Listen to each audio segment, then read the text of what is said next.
it up. Okay. Light it up. And Paul, you better have some opinions, Paul. This is like a tryout. I'm ready. You got the UCLA Because he's got a mic. tryouts, buddy. Mario, you got a mic as well. Mario's got a mic. We gotta talk to Mario and say, clearly. Mario, tell me who wins the Super Bowl and why. Yes. Well, you know. By the way, isn't the Super Bowl this weekend? Yeah, This weekend, Sunday. So we of have course. to. Today's Thursday. Yeah. Well, Isn't that is that not on the? Super Bowl's this We've Sunday. already started. And we're already live at them. Are We're we already here? dropped. Are we here? We are officially live, Wow. everybody. You know how long it's been? How long has it been since the last podcast? It feels like years, but how long has it been officially? Tell us. I want you to tell us. How long has it been? I think it's been since early January, before all the drama. I want to say, here we got in the notes, last time, according to our buddy Kai, last time we were together on a podcast was January 7th, which is what? Exactly how long? It's been 4 weeks, give or take, since we did the last podcast. So I think we got a lot to share. A lot of you guys have been sending messages. I know you got a bunch of Soy Boy Mafia type of messages that's been sent your way. Where the hell are you guys? Where are man? you? What was the one that was sent to you yesterday? Give us this guy was like, all right, enough's enough. The jig is up. Like, we need an explanation. We demand an explanation. Where the hell have you been? Where have you been? So, Pat, let me tee this up for you. Where the hell have we been? People wanna know. So first of all, listen, man. You know, I got to tell you, if there's one thing I've missed is the podcast because this is a way of us talking. You know, issues, different thing that's going on. Have fun. It's entertaining. It's community. People are involved. The last 4 weeks, a ton has happened. January 7th was what? What day was January 7th? What day was January 7th, Paul? That was the day after the insurrection, I believe. So if we look at January 7th, it's a Thursday. Thursday. Okay. So January 7th, prior to that, I had an event, January 2nd, 3rd, and 4th. I had an event with around 400 or 500 people that came to Dallas, right? We had a great event. It was phenomenal. It was fantastic. Came out, you know, better than we expected. Just a great turnout on them. We came out the gates. We had a great January. Up nearly 80% January over last year. It's been a good year. It's been a good year. 2021's been a great start. But despite all the challenges. Here's what happened. January 8th, I'm going to dinner with Moral and Tikran because they treated us to this place called Knife. Is there a place called Knife in Dallas? Is there a place called Knife in Dallas? I think it's Knife in Dallas. Let me tell you, Knife, if you're listening. Food was absolutely delicious. And guess who got the bill? Moral and Tikran got the bill. So I got to give a shout out to Moral and Tikran. And this was a nice kind of a restaurant. Who's like my favorite couple in Dallas? Yeah. I mean, listen, I think it's everyone's favorite couple. You get to know those guys. I'm the godfather of their son, Daniel. That's right. Guy. That's right. That's right. So, and I'm Team Dante because Dante and I have a connection together. Yeah. So is Sam, our friend Sam. So anyways, we go to dinner. I come back. I get in the car. That night in Dallas, it felt like it was 5 degrees. And it was pretty cold and windy. Come home, I'm shaking. I said, I don't know what's going on in my body. The next day, I go get tested. And I test positive. Boom. Okay. Boom. So here we go. COVID. So I had to quarantine. The entire time I'm quarantining, I got a wife who's 4 months pregnant, carrying. We have to move. We have the movers coming in. We have, you know, the estate sale. We have the 18-wheeler coming and grabbing the stuff that we're moving. We have to go to the office. We have to go drag the stuff out of the office, put it in the truck. Jen is getting the place squared away that we're moving out here. Everything is going on. Perfect timing. Perfect timing is what it is to kick off the year. Yes.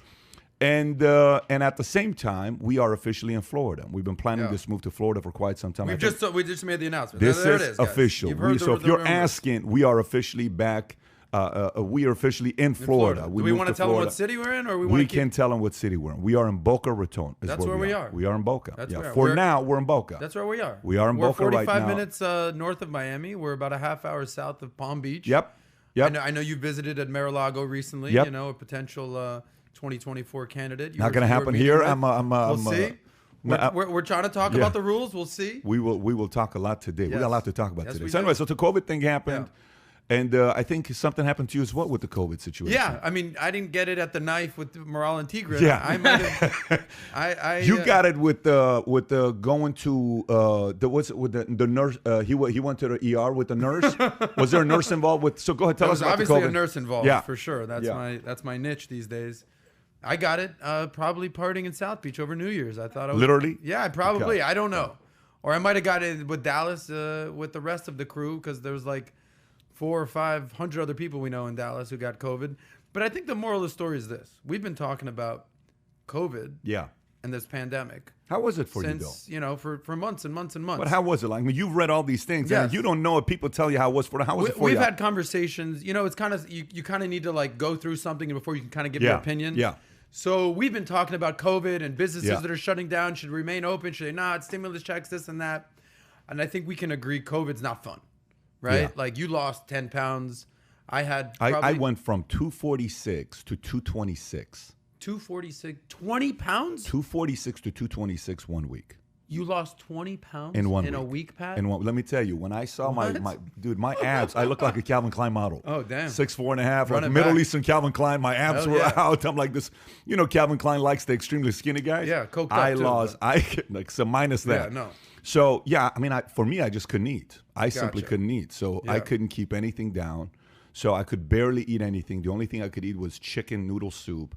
But I did every single one of my conference calls, every single one of my Zooms, every single one of anything and everything I had to do, everything was done, and no one knew about it. Right. The only people that knew about the fact that I had COVID were people that work on a daily basis, my board, and that was it. And Not your even kids the field. Didn't even know. No.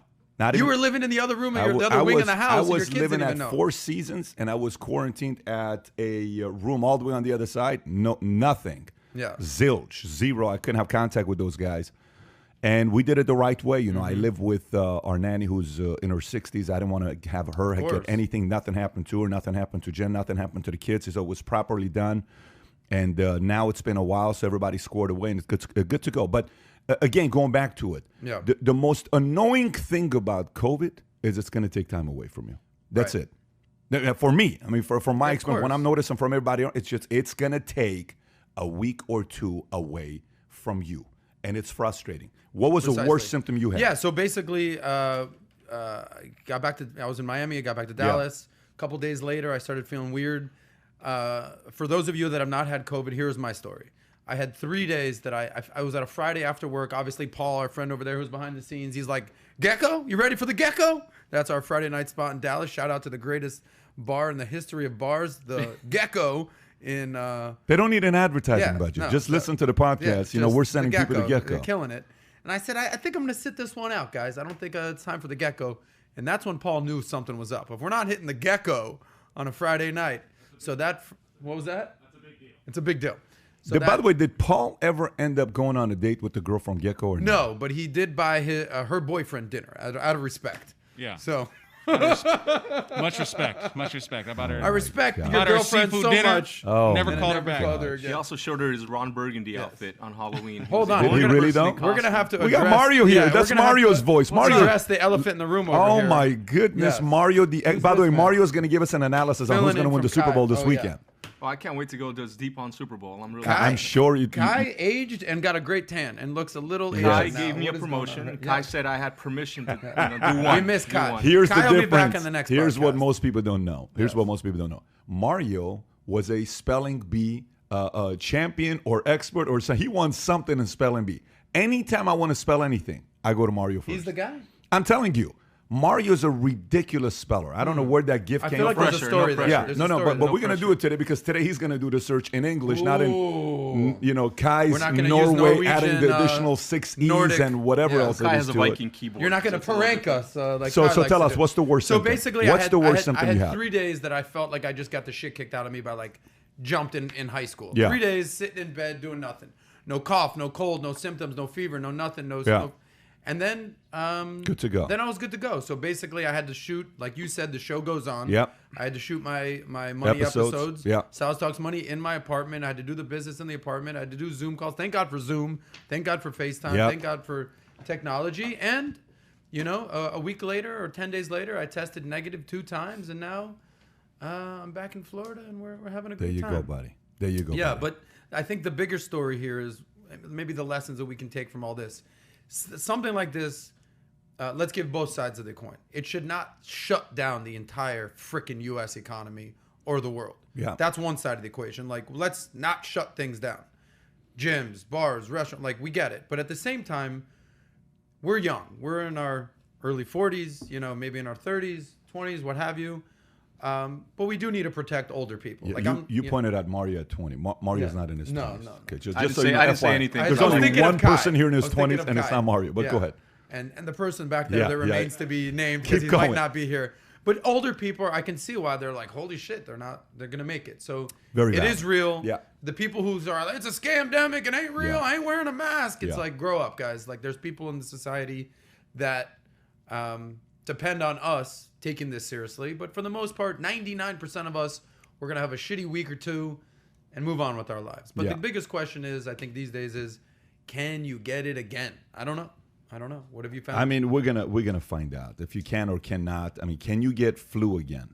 Of course. Can you get bronchitis again? I hope not. Can you get, I mean, of course you can get it again. So, the idea of that you can't get it again is a bit of a myth. I think you can get it again, but it is what it is. And by the way, if you've had it yourself as well and you're watching this, why don't you comment below and tell us what was the worst symptom that you had? That was mine. That was his. And by the way, we were almost not going to do today's podcast because we are barely getting the office settled in. As you can tell, the wall is still green on this side. That wall is not going to stay green. The wall's painted black here. We got our buddy Joker and Batman here. Hulk won't fit in this because it's just he's 9'3", and this alone is 8. We got a lot of different things that we had to do. But we should address that this is a temporary office. Yeah. Right? We just moved to Florida. We've been unpacking. We've been moving. We've been hustling. Yeah. We kind of targeted this date. Shout out to you, Eric, Mickey, Mario, working day and night, getting this whole place set up. I mean, seriously, the team worked their tails off. They did a lot. Making sure this thing came together, and everybody else that was on the outside working, doing their part. Obviously, this was a very big team shout out effort. to this guy right here. I mean, Mario, first and foremost, this guy locked in the lease. No question about it. He's meeting with... He has to go meet with these beautiful realtors that he's fallen in love with. It's tough. It's tough out there to be Mario. But the team came through. The team's here in South Florida. We're here now. So it's good. Watch this, Mr. Zex. I lost 35 pounds when I had COVID. Okay. Wow. What else we got? Okay. Good morning. Enough. It's like your head situation. Like for me, my head was the worst thing, and I was bedridden literally for 8 days. And that was like I couldn't even pick up the phone. That's our friend Paul, by the way. Paul, aka the Gecko. That's my You name. must have had it worse than anybody from my out of knowledge, all of us. You had it the worst. Yeah, I had it pretty much. Were you like the right first one like 8 months ago? Yeah. So I started this COVID movement. You kicked this thing off. Right. I started the Soy Boy Mafia movement. Yeah. You started the Dallas COVID movement. I started Congratulations, this COVID stuff. bro. Yeah. Nice. Shout out to Eric Galera. He's here. He's a former Marine. He's a stud. He's been, making things happen over here. He's masked up. He's muffled up. But shout out. And there's some shady guy behind you. I don't know who that guy is. But Pat, let's get back to you. You've been planning. You wrote this Wall Street Journal best-selling book, Your Next 5 Moves. So you're the guy who knows about making moves. You started off in California. You were there for 20 plus years. You moved to Texas to really grow your 5 business. years. Yeah. For 5 years. You've been planning this move to Florida for, I assume, at least a year or so now. No, I'm going to have to say, March of last year it started. Because the moment the pandemic started, I watched how California, because we were supposed to go to Greenwich and go to New York. That's what the plan was. So we looked at a lot of stuff in Greenwich. We looked at a lot of stuff in New York. I love that area. I love the dogfight, the competition, the energy of New Yorkers. It's a beautiful place to be. Or we were going to go back to California because California is all my contacts and my friends, my family, relationships. And then it was Dallas. And then last minute, because we love going to the Breakers regularly, we love the Breakers. And I said, how about Florida? Yeah. So then Jen said, why don't we go take a look at Florida a little bit more? We did. And then we started looking at homes. We said, let's look at schools. We looked at 5, 6, 7 schools. We fell in love with this one school. And then finally we said, let's make the move. Because I've said this before, and I'll keep saying this. If California and Texas had a baby, it's Florida. Simple as that. California weather, you got Florida weather here. California's got earthquakes. You got hurricanes over here. Texas has got no taxes. You ain't paying taxes here. Florida's a little bit purple, which means you got left, you got middle, you got right, which is great. We're reasonable here. Exactly. What I'm trying to tell you is a little bit of everything. And if you like New York, you'll like here because most people from New York are leaving to come here. So all of that combined together led to what it is today. We're leaving the headquarters, obviously, in Dallas. We're not moving the headquarters of PHP. That stays put in Dallas. And here, this is purely a Valuetainment headquarters that we have. This is not a PHP. Well, you've been operating PHP, your financial services company, and Valuetainment out of the same office, same headquarters for a long time, for 5+ years now. So now they are officially. They need room to have more employees. Exactly. And we were kind of, Valuetainment was getting in the way in PHP. So those two. We were the loud, crazy roommates. They're trying to let me get tell you, I business went done. there this week. I was there this Monday, right? I went to Texas this Monday. All morning I was with them. We had our awards ceremony. You got to give a shout out to MVPs. Okafor, Suazo, Ricky and Erica. Let me see if I can remember everybody. I'm going to miss one Sapala here. probably. Sapala was MVP, but I'm missing one. Palayo. Oh, Phelps was MVP. Phelps. So shout Are you out going to to forget about Michael We gave Phelps? these guys statues, 60-pound these statues, bust. It was just ridiculous what we did. I was sick. But when I walked in, it was very quiet. Ooh. Like you can hear whispers.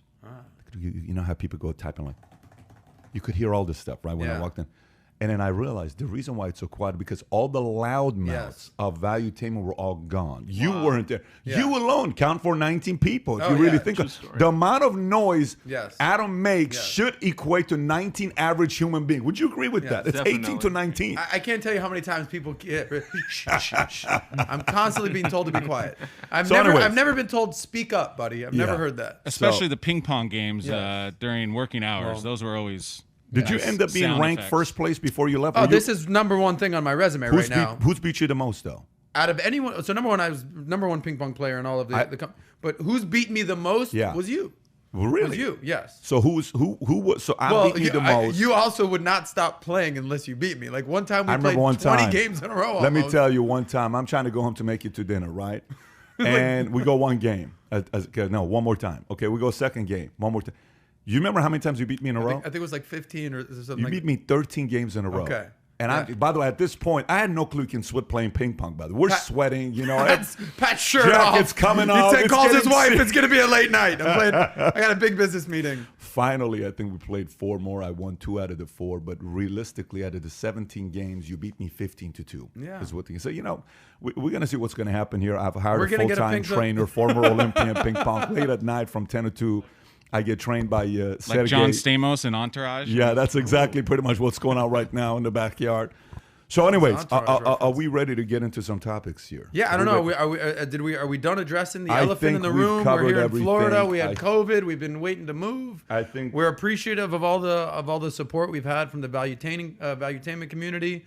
All the valuetainers out there asking us what the hell is going on here. By the way, if you're happy we're back, smash that subscribe button. If you're happy that this podcast is back and you would like us to go back to doing this 2 times, maybe 3 times a week, smash that subscribe button. Before we move on, we got to give a shout out. To who? To my best friend in the world. Who's that? Tom Zenner. That's right. Where the fuck is Tom? Tom is not here. Tom, we miss you. By the way, Tom, shout out to Tom. Tom's doing a great job with VT Post. Very, very good job with VT Post with the stories he's writing. He's doing it. And Tom is all the way on the West Coast. He's in California. It's a challenge to make a move like this because kids are in school, et cetera, et cetera. It's not the easiest thing to make. You know, a lot of times singles, you move. But when you're moving kids, you move in schools, you move in relationships. It's a lot. You move in friendships. But I mean, you have no clue how hard it was for me to move my cats. I knew. I mean, your cats were going to a private school in Addison. And one thing you guys don't know about Adam is Adam was in love with Texas. Adam was in love with I might have stayed just for the nightlife of Texas. There was a very special connection you had with the nightlife in Texas versus Miami. That's true. Obviously, they don't compete together at all. And Dallas's nightlife is here. Miami's Dallas nightlife is the best in the world. Miami, incredible. I had to, so incredible. It was tough, but shout out to Tom Zenner.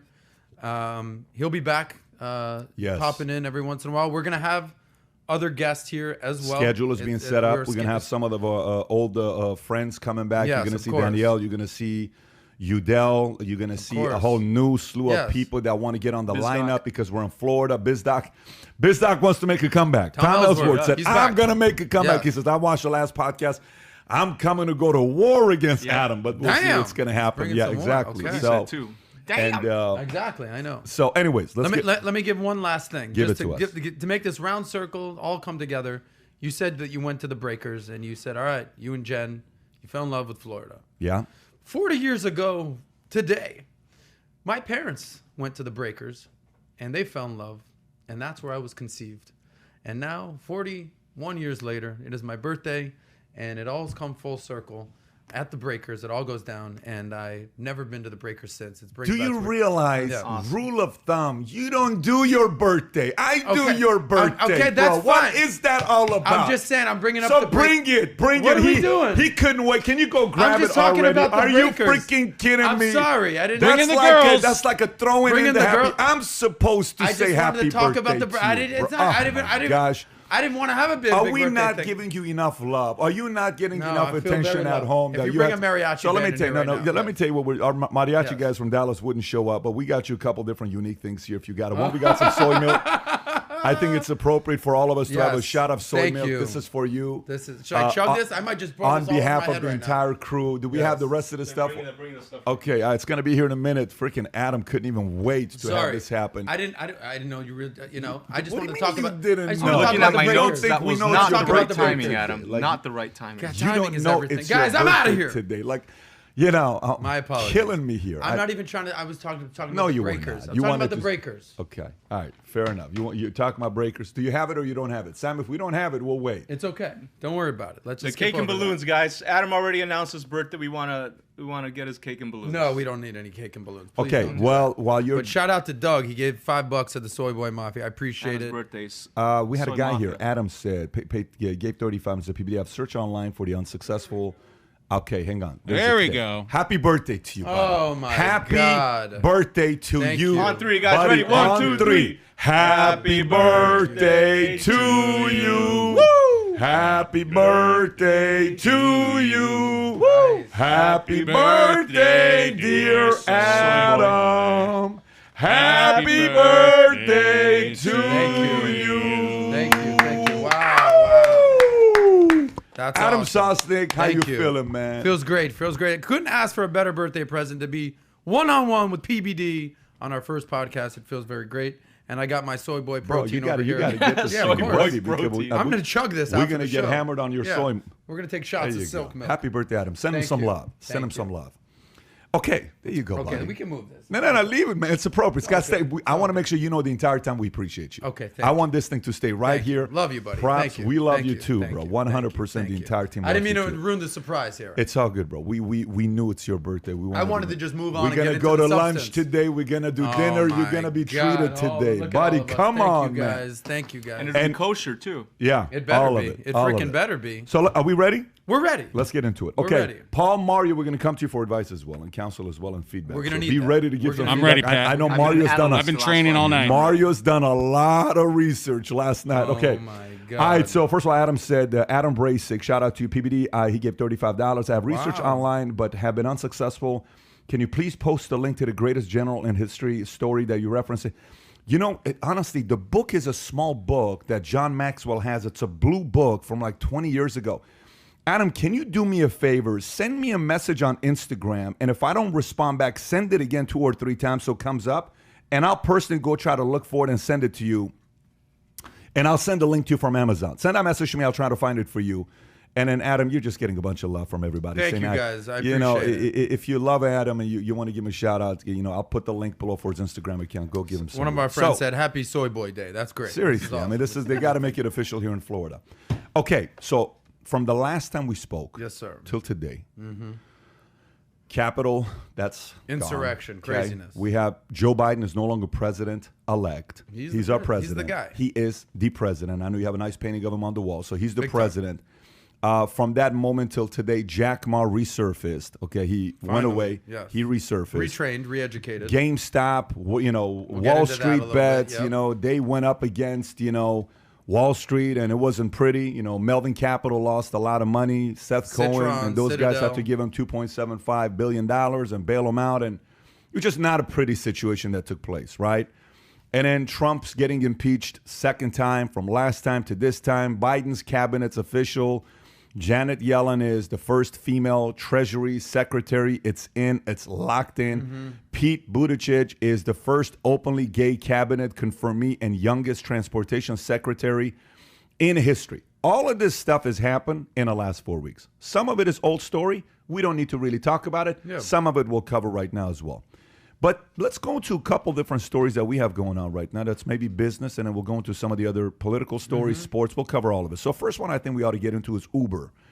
Uber agrees to buy alcohol delivery service Drizzly for $1.1 billion. Yeah. Okay? $1.1 billion. Uber agrees to buy them. Founded in 2012, Drizzly has become the leading on-demand alcohol delivery service in the U.S. and is available in 1,400 cities. The purchase could help drive people to see Uber's app more often. Uber Eats has been a key segment to Uber's business amid the COVID-19 pandemic, which has dramatically reduced the number of people leaving their homes. During this time, our business has been seeing growth, extraordinary rates. Uber CEO Dara said on CNBC, Drizzly said it had more than 300% growth this past year. The deal is expected to close within the first half of 2021. Uber said it anticipates that more than 90% of the consideration to be paid to Drizzly shareholders will consist of shares of Uber common stock, and the balance will be in cash. So a 90-10 split is what they're doing. At the same time, Uber has offloaded some of its more cost-eating transportation segments. The company last May transferred its electric bike and scooter business, Jump, to Lime. Uber also sold its self-driving unit, Advanced Technology Group, to its startup competitors, Aurora Innovation, on December 7th, at a valuation of $4 billion at the same time. So what are your thoughts about this Drizzly and $1.1 billion purchase by Uber? So yeah, this is, I'm glad that you started with this. So if there's anybody that can speak about the advantages of using Uber, it's the guy that hasn't had a car in freaking 10 years. Mm-hmm. So, well, right now I'm carpooling with my mom for the next week until I move into my apartment. Shout out to your mom. Yeah, coolest mom out there. She's cool. She's cool. She's groovy. I feel like I'm 17 years old again, carpooling with my mom. But I Uber everywhere. And let's talk about what Uber is focusing on and what Uber is basically deleting from their focus. So you got Uber. By the way, we tried to take an Uber package the other day. Mm-hmm. People are coming in town. We need to give them their keys. Yeah. 7 people who work at Valuetainment couldn't figure out how to order an Uber package. So in Uber, here's what you have. You can take an Uber. All right, I need to go to my friend's house. I'm taking an Uber. You can go Uber Eats, right? You want to order in food. You're staying in. Everyone's during COVID. You're ordering in. You got Uber packages. Hey, Clarissa, Leo, they just got in town. We got to give them their keys. Send them the keys in a package. You don't have to go drive over there. Wink, wink at Mario. They'll send them the package. That's easy. They got Uber groceries, so they're competing with the Instacarts of the world. And now they're basically saying, look, we got liquor too. So they're basically saying, listen, work at home, eat at home, drink at home, party at home. If you ever you need to go, just we got you, Uber. What do they not have? Thank you, buddy. Move that out of there. Thank you. It was cutting Mario's head off there. We want to make sure. We got to see Mario. This is actually pretty interesting. They stopped their e-bike focus. They stopped their self-driving component. Yep. And this, I had to reread this like 3 times. The flying taxi unit? What the hell is that? They announced it was selling their flying taxi business called Elevate. Is that, am I reading that correctly? Flying cars? Yeah, flying What is taxi. this, Back to the Future? This is going to happen? I mean, what do you think is going to end up happening? I mean, I don't know. I feel like Elon Musk is going to take over that business. Who knows with that? But this move with Drizzly specifically for $1 billion, 90% in shares, 10% in cash, makes complete sense with their focus of, staying at home, ordering packages, getting your liquor. So that's my take on it. What are your thoughts? So, first of all, just so you know, during the pandemic, Mm-hmm. at the peak of the pandemic in April, do you know how much the sales of Drizzly was up? Do you guys know? What do you think it was up during April, May? How high do you think their stock went up? Sales coming in. Sales coming in. Not stock. Percentage-wise or? Percentage-wise. 135%. 700 to 800%. You took the under on that. Is how high they were. So explain that. Why do you think that was? It leveled around 350% for the rest of the year, pretty much. And you heard, in this article I'm reading, it says, they've seen growth of 300%, et cetera, et cetera. So why? Well, people stayed home and they had drinks. They're depressed. Let me get a drink. Let me get a second one. Let me get a third one. And then boom, let me order. Yeah. Easy access. I can just go get it. It's going to come to me. And so, that showed what direction potentially the world is going to. So Uber's sitting there saying, wait, if people are ordering liquor the way they are right now, why don't we own that business? Are they assuming there's going to be another pandemic? Are they assuming it's going to be more work from home? Are they assuming this is the direction that things are going to go? Yeah. Working from home, et cetera, et cetera. I don't know.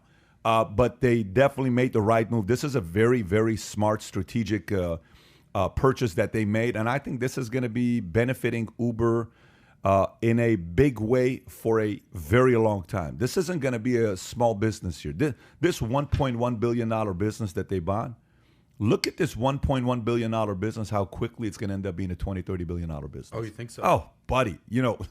Listen, alcohol ain't going away. Breakups are not going away. Depression is not going away. People being depressed, feeling bad, celebration, down, birthdays, it's not going away. Yeah. We're trying to convert people to drinking soy. Yes. But Drizzly is Look more for my about new alcohol. line of soy-based alcohol that's coming out. It'll be on the Valuetainment shop. Check that out at valuetainmentstore.com. Paul, do you have any opinions on Drizzly? Let's see what Paul wants to say about Drizzly. I do think it's a good idea. Anything deep? Tell us outside of a good idea. Do you have any deep thoughts on this topic? I do think it's a good idea. Guys, that's Paul Scarson. Okay, let's go to the next one. I don't think I have anything deep on Drizzly. It's not a You told me all night you didn't prepare. They're maximizing. You just had your moment right there, Paul. Here's the freaking bottom line. You have the choice of ordering liquor into your house, the couch, or going to the freaking Gecko. We all know where you're going. You're going to the bar. You're going to the Gecko. You're not a stay-at-home and drink kind of guy. Yeah, look. You go hit the streets. I think it all depends on what state you're living in. I think in certain states, it's really going to have a huge impact. Yeah. Like places like Florida and Texas where places are open, I don't see it having as much of an impact versus California where everything's closed. Yeah. I could see that having a huge impact. Or if you're up north in the winter, and If it's you're New up York, north if in it's the winter, Minnesota, if it's Connecticut. yeah, You're That's a good point. I like that. That's a good point. You went Yeah. deep. You went what? deep. Good for you. I'm a deep guy. All right, so Parler's CEO fired by the board. Oh. Parler has terminated CEO John Matsey, according to Memo Mart sent to staffers that has been obtained by Fox News. On January 29, 2021, the Parler board, controlled by Rebecca Mercer, decided to immediately terminate my position as CEO of Parler. I did not participate in this decision. I understand that those who now control the company have some communication to employees and other third parties that have unfortunately created confusion and prompted me to make this public statement. Matsey wrote that over the past few months, he has been met constant resistance to his original vision for the social media platform following Amazon Web Services' decision to shut Parler down for failure to moderate egregious content related to the January 6th Capitol riots. Thoughts? Yeah, I'm going to bring a couple points here, and then really I want to get your take on this because you're a CEO of a company, a founder of a company, and I want to get your opinion on this. You know how old this guy is?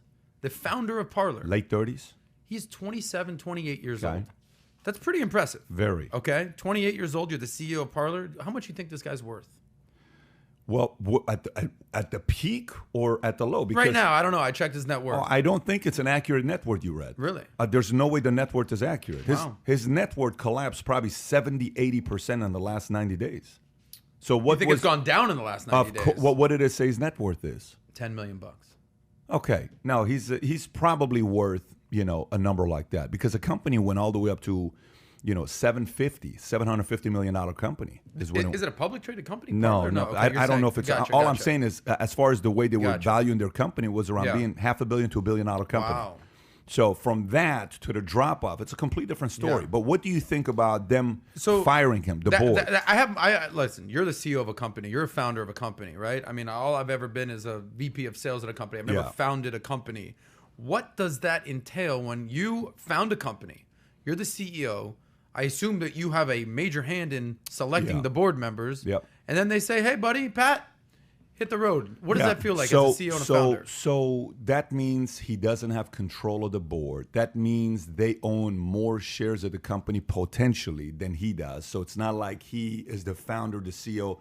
That means he raised money to the point where, matter of fact, let me look at Crunchbase. Can you look at Mario? Pull up Crunchbase and type in Parler. Go to Crunchbase, and then type in Parler, and Parler's with an E. You think it's with an O, but it's with an E. Parler. Let's see how much money they've raised.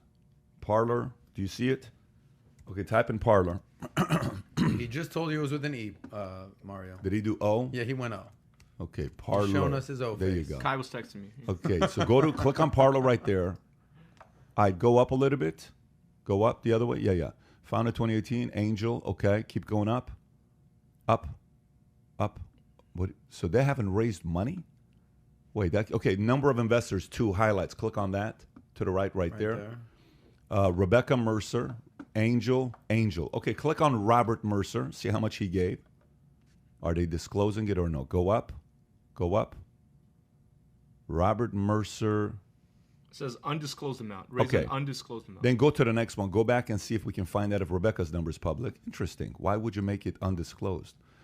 And this is also undisclosed. They're not saying it. Same thing. Okay. Okay, walk us what you just did here. Okay, so go to another company. Go to Robinhood. Okay, type in Robinhood for us to look at Robinhood. That's in the news right now. Yeah, Robinhood. So you go to crunchbase.com. Crunchbase.com. And what is Crunchbase? Crunchbase tells you the raising of money, the organization, details about, like right there. Look, if I want to find out Robinhood how much money they've raised, click on total funding amount right there. Wow. And then it tells you every time they raise money. So go down the first time they raise money, all the way down to the first round. They raised, okay, so you have to have the free trial. Okay, they raised $323 million a year and a half ago, July 22nd, right. Series E. So E means D, C, B, A, four rounds prior to that. Ironically enough, 3 days ago, they had their $2.4 billion. $2.4 billion. $2.4 billion. In the middle of the whole game. So then if you want to find out who it was, click on the number 6.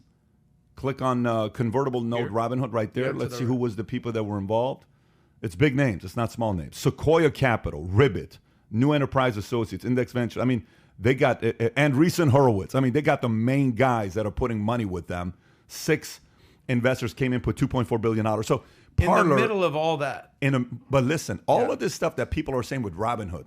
Yeah. Look, you can say all you want about Robinhood. You can say anything you want about Robinhood. Take shots at them all you want. Last Thursday, they had 175,000 new people that downloaded their app. And last Thursday, they had more people using Robinhood than all the other brokerage accounts combined. Let me put this again.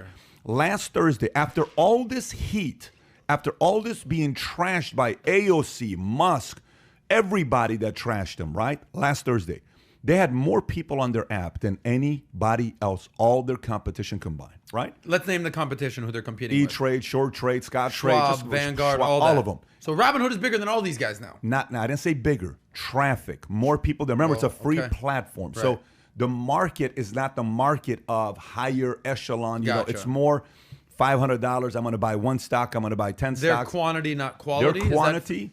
And now maybe some quality? They're starting to get quality. You're not going to just stay quantity for too long. You start off with quantity. Robinhood is quality. no joke at this point. Robinhood is a $25 to $30 billion company. Are these today. big guys, these Schwabs, these E-Trades, these Scott Trade, these Vanguards, these Fidelities, they got to be a little bit nervous with this new guy on the block. Let's stay on Parlo, and then we'll go to that here in a minute. So on Parlo, let's talk about Parlo. So I don't know how much those guys bought from the company. I don't know. When somebody comes in and they give you money, the next step after agreeing to give money, guess what's the next thing that's talked about? Controls. Right. What controls I have? So what is controls? Your salary, your bonus, how much money you can spend without our approval. If you want to spend $100,000, you don't need our approval. If you're spending a penny above $100,000, you need to get the approval for it. That can be $250,000, $500,000, and that can go up as the company's grown and you're doing a better job. Yeah. The controls could be what other things you can do outside. The controls could be a lot of different things when you're raising money, right, with the company.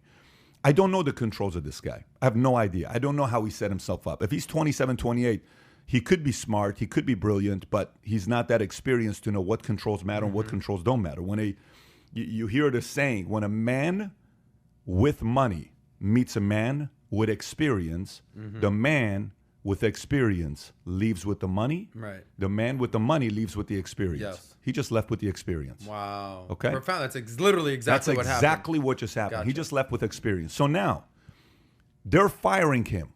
What the hell does that mean, you're firing him?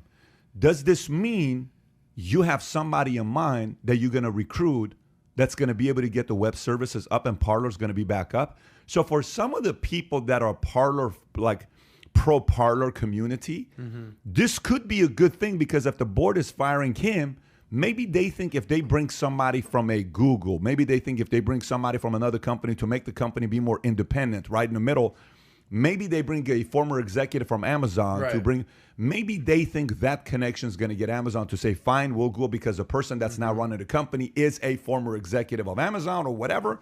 Now we feel a little bit more comfortable. I don't know.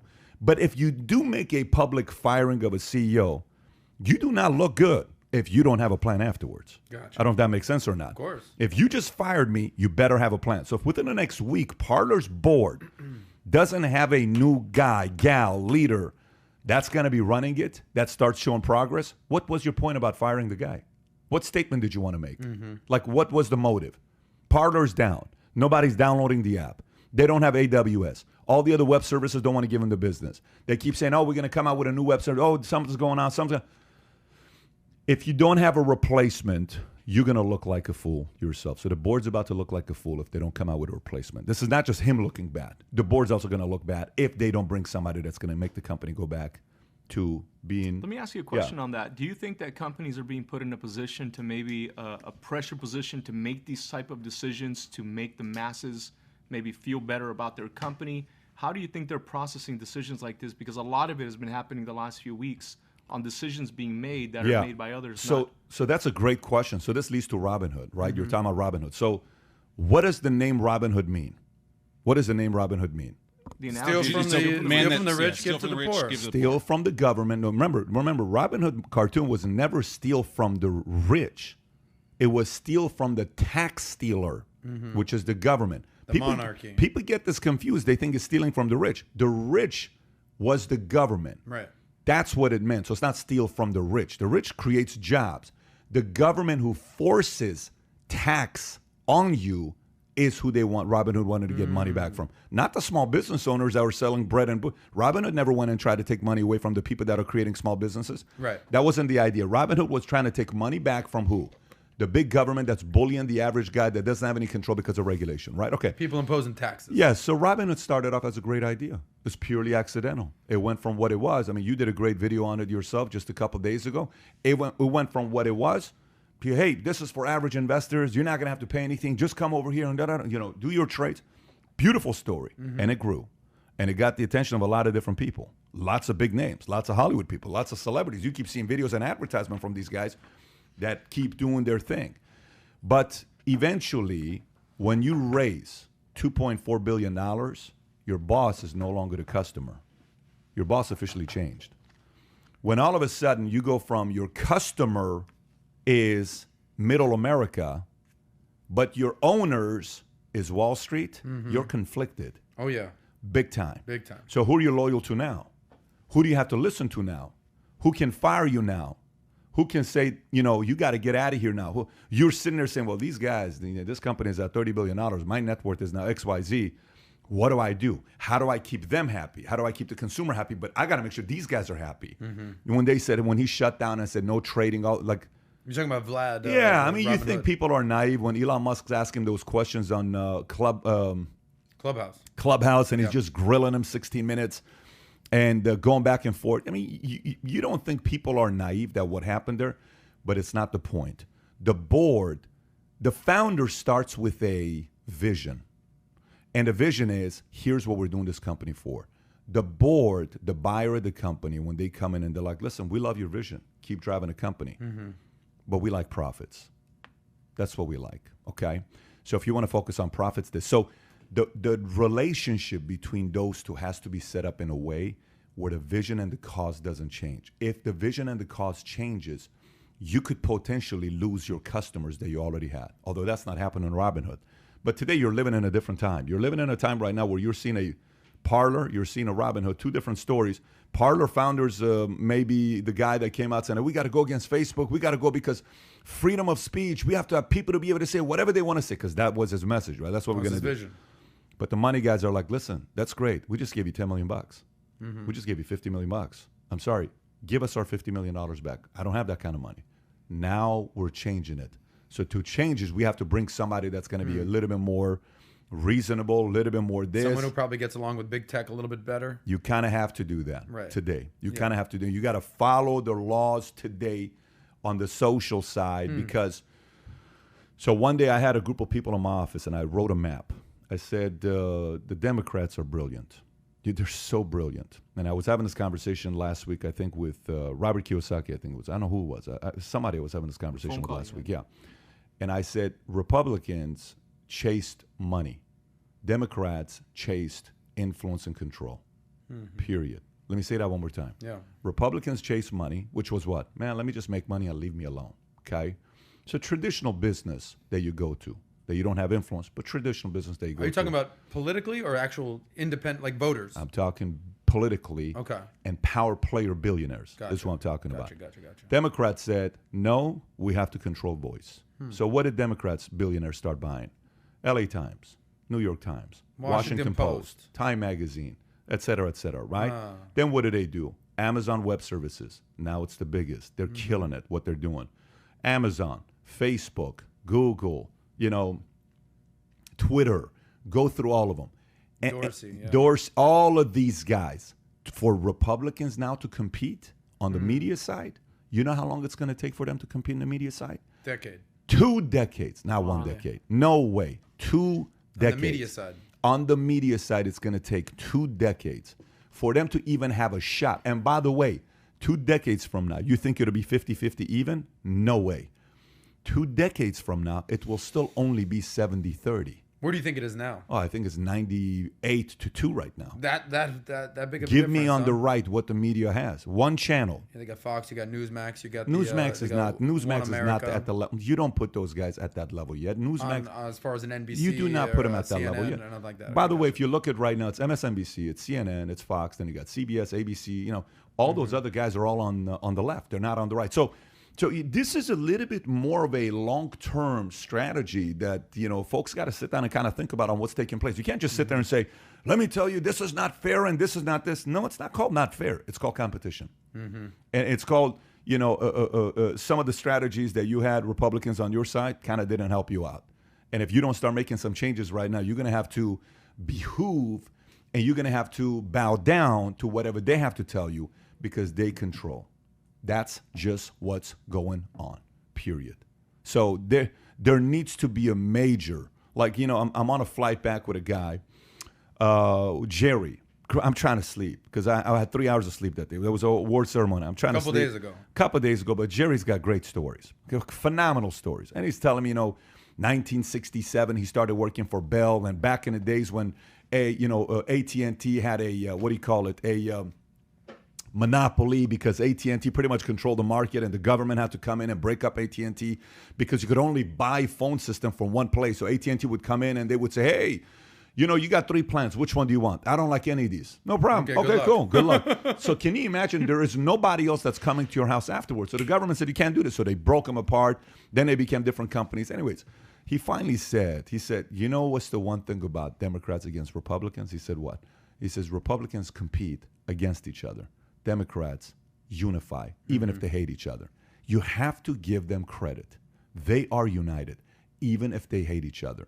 There is more going on today with all these businesses, Parlo, Robinhood.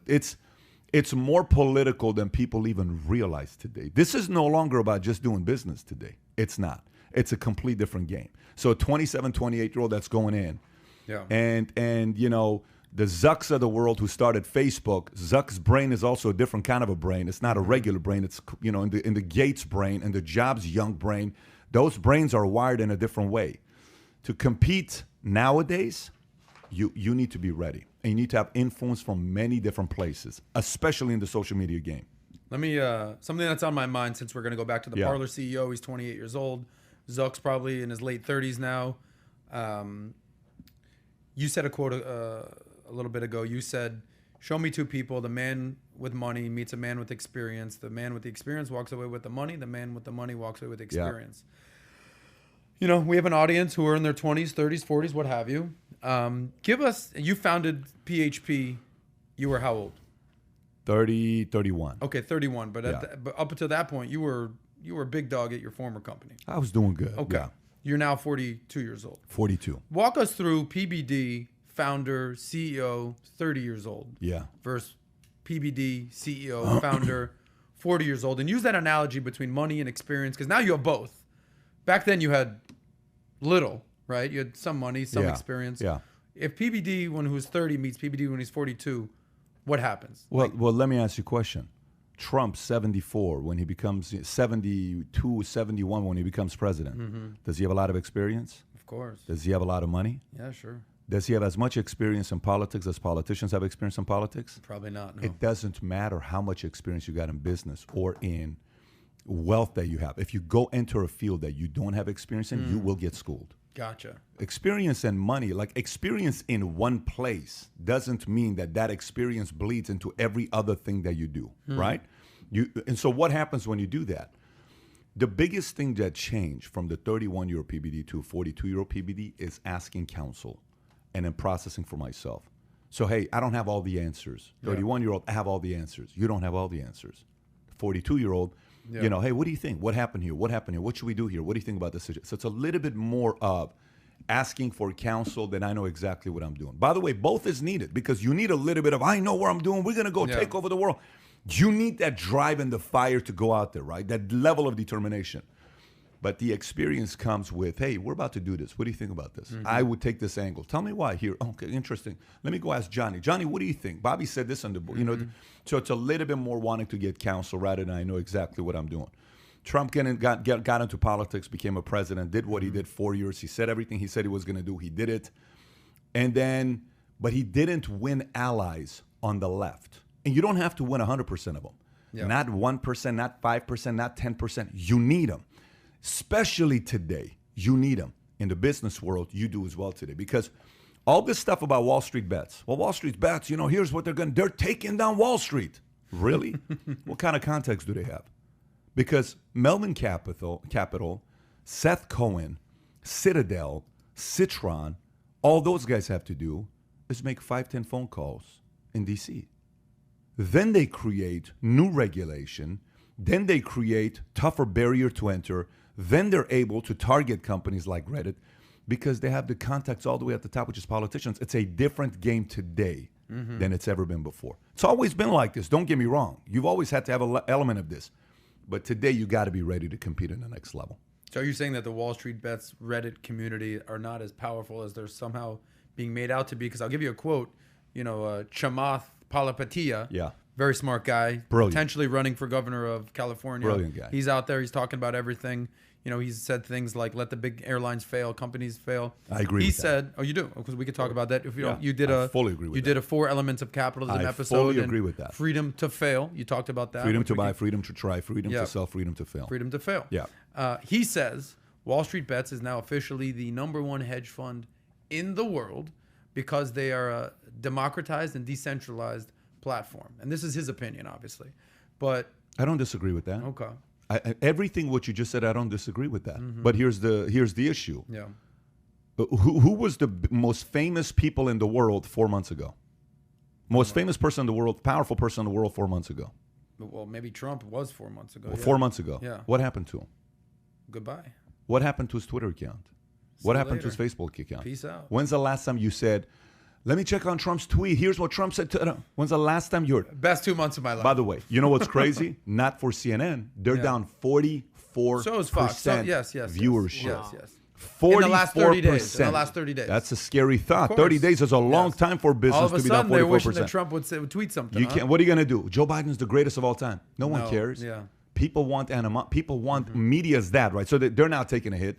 MSNBC's taking a hit. They're firing people. They're letting go of people. They're trying to get into market for somebody to buy them. They don't have money. CNN doesn't have money. They can't sustain this for too long. That's what Bezos was talking about, buying CNN. Yeah. This is not sustainable long term. So, yes. So you're saying that they wish they had still had Trump as a president? Because obviously CNN has done everything in their power to get Trump the hell out of office. Now you think that they're sort of regretting that decision for ratings purposes, for money purposes? What was your question? When you started your question, you were asking. We were talking about Wall Street Bets and influence and power, and you got the Melvin Capitals. So what I'm trying to tell you is if the government can team up against Trump and take him down, who the hell is Wall Street Bets? Yeah, okay, I'm with you. Who is Wall Street Bets? You know, 7.2 million subscribers. By the way, for me, you need a Trump. You need a Wall Street Bets. You need an AOC. A check on the other side of the you need all of this. When you eliminate and you make the other powerful, the other also becomes weaker. You need all of these guys. Right. Just like you need a strong Republican Party to compete with the Democrats. You don't need want the it. socialism You need it. Just like you need a strong Democratic Party to combat with Trump. Yes, you do. It's I think you need an Obama. You need you need a Trump. You need a Ted Cruz. You need some of that. Now, trying to unify these guys today a little bit, like I wouldn't mind seeing them 20% come a little bit more center. 20% come a little bit. Both sides. Oh, yeah. 20% right, come to the left a little bit, left come to the right a little bit. You know, a little bit more. Meet you in midfield. By the way, you know the whole executive orders? Yeah, Biden. Okay, do you want to pull that up? Do you know who has you've seen this already, the stat, I'm assuming, right? Mario, before you bring it up, let me just kind of read this. If we're going to go political here, Pat, I got to do one thing first. You got to go to the bathroom? No, I got to get a little soy in my cup. Gosh, I was going to say, if this guy's going to go to the bathroom, I swear we're done. Oh, my God. Okay, so take a look at this. So our buddy Biden becomes president, right? When he becomes president, he goes on a executive order frenzy, right? Yeah, big time. And he said in an interview, I think it was last year when they asked him, they said, what do you think about executive orders? He said, I think executive orders, if you do it without asking the other side, you're a dictator. What's the difference between a dictator and someone? So he says this in an interview. You can see this, it's everywhere. How long ago was that interview? Less than a year ago. Wow. Is what it was, right? Give or take a year ago. So he becomes a president, day one, executive order, Paris climate change, ending ban on U.S. entry from majority Muslim countries, requiring mask wearing on federal property, coordinating a government-wide COVID-19 response, incorporating undocumented immigrants into census, refocusing on climate crisis and canceling the Keystone XL permit, which was massive, mandating ethics pledge for government appointees, pulling funds from border wall, pausing federal student loan payments, strengthening deferred action for childhood arrivals, promoting COVID-19 safety in domestic and international travel, expanding access to COVID-19 treatments, establishing a COVID-19 pandemic testing board, guaranteeing unemployment insurance for workers who refuse work due to COVID-19, facilitating delivery for stimulus payments, empowering federal workers and contractors, okay, reversing transgender military ban, reinstating COVID-19 travel restrictions, promoting Buy America agenda, and reliance on private prisons, initiating plan to combat climate change. By the way, I'm not done. Reestablishing Presidential Council on Science and Technology. We've got like 10 pages. I mean, I can keep going. You know, reinforcing Medicaid and Affordable Health Care Acts. Okay, 35 executive orders, 7 memorandums, and 3 proclamations. And if you pull up the history of who's had the most executive orders, this is what you would find. Okay, go up. So here's the leaders in executive orders. Biden, okay, go up a little bit so I can read exactly what the timeline. Biden's flurry of executive orders stand out. In his first 2 weeks, President Biden has signed more executive orders most recent presidents did in their first month. He has signed nearly as many executive orders as FDR did in his record-breaking month. So FDR did 30, Biden did 28. Look who's third. Obama is third at what? 16. You take Trump out, who's fourth? Truman. Now watch this. Why did I say if you take Trump out? Here's why. The left typically likes to enforce through force. We're doing this whether you like it or not, is the left, right? The right wants to... Truman was a Democrat. Yes. Eisenhower, Republican. Now watch this. Now watch this. Trump is at 12. What does that say about Trump? Trump's not a Republican. People don't realize Trump was never a Republican. Trump is independent. Trump was a Democrat for most of his career. Now he's a Republican for the last however long decade of his career. Trump still did 12 executive orders. That is an independent. You look at the rest. Bush, 7. Clinton, 6. G.H.W. Bush, Sr., 2. He was just like, I'm not even having any executive orders in the first 30 days. Reagan, 5. Carter, left.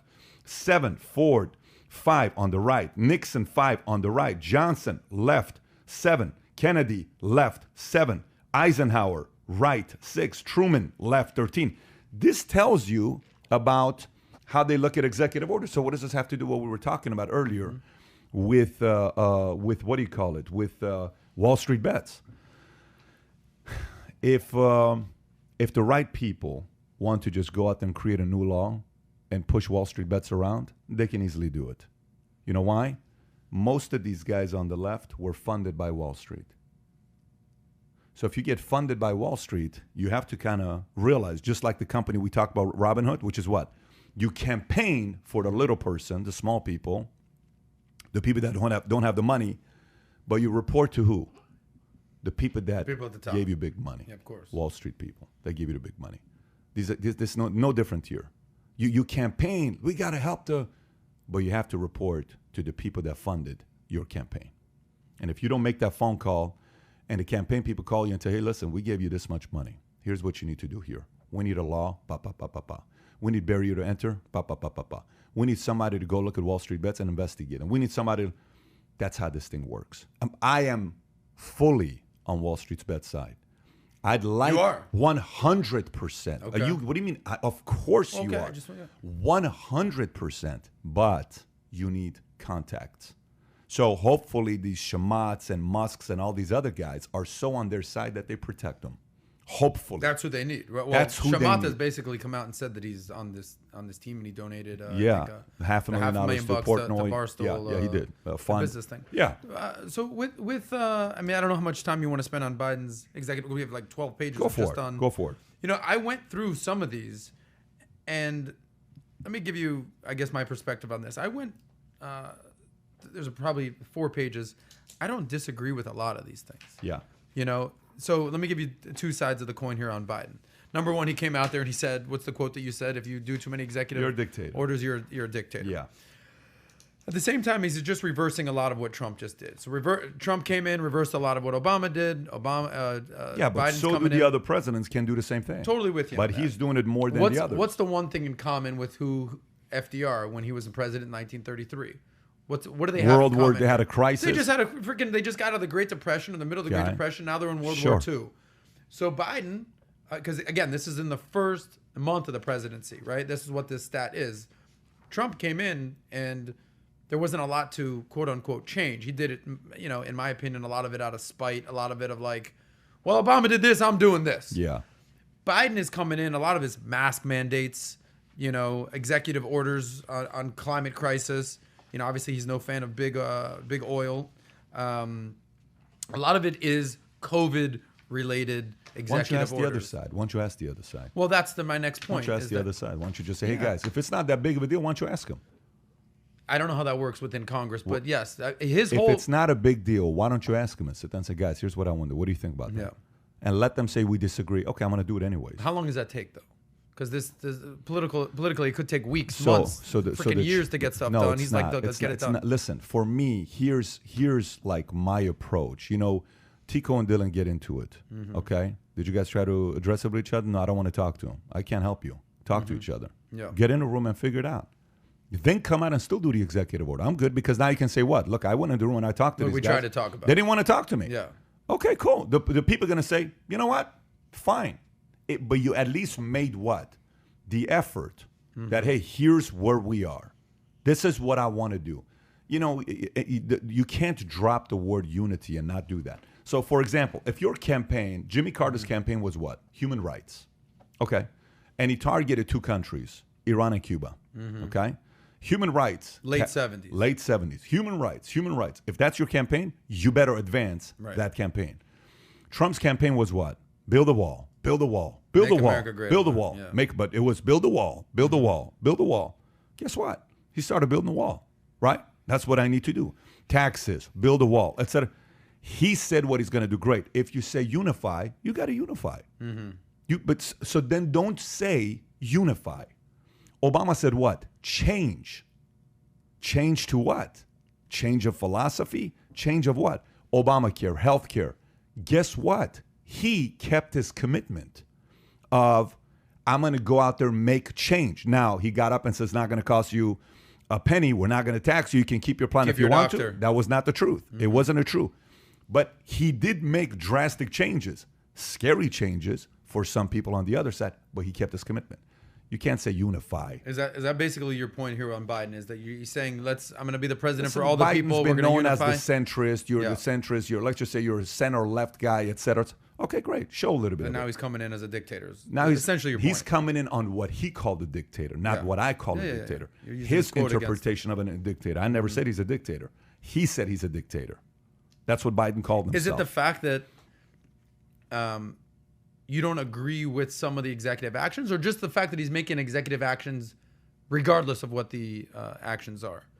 You understand my question? Is it, I just don't like that he's doing executive actions, or I don't like exactly what they are? No, listen. Or is it a little bit of both? If Trump came out and says, I'm going to do all executive orders, and you do, well, you said you were going to do that. Yeah. So just you said you're going to do that. Then do that. It's all good. We knew he was going to do that. So the people who voted for him, guess what they wanted? A bunch of what? Executive orders. Yeah. And he did it.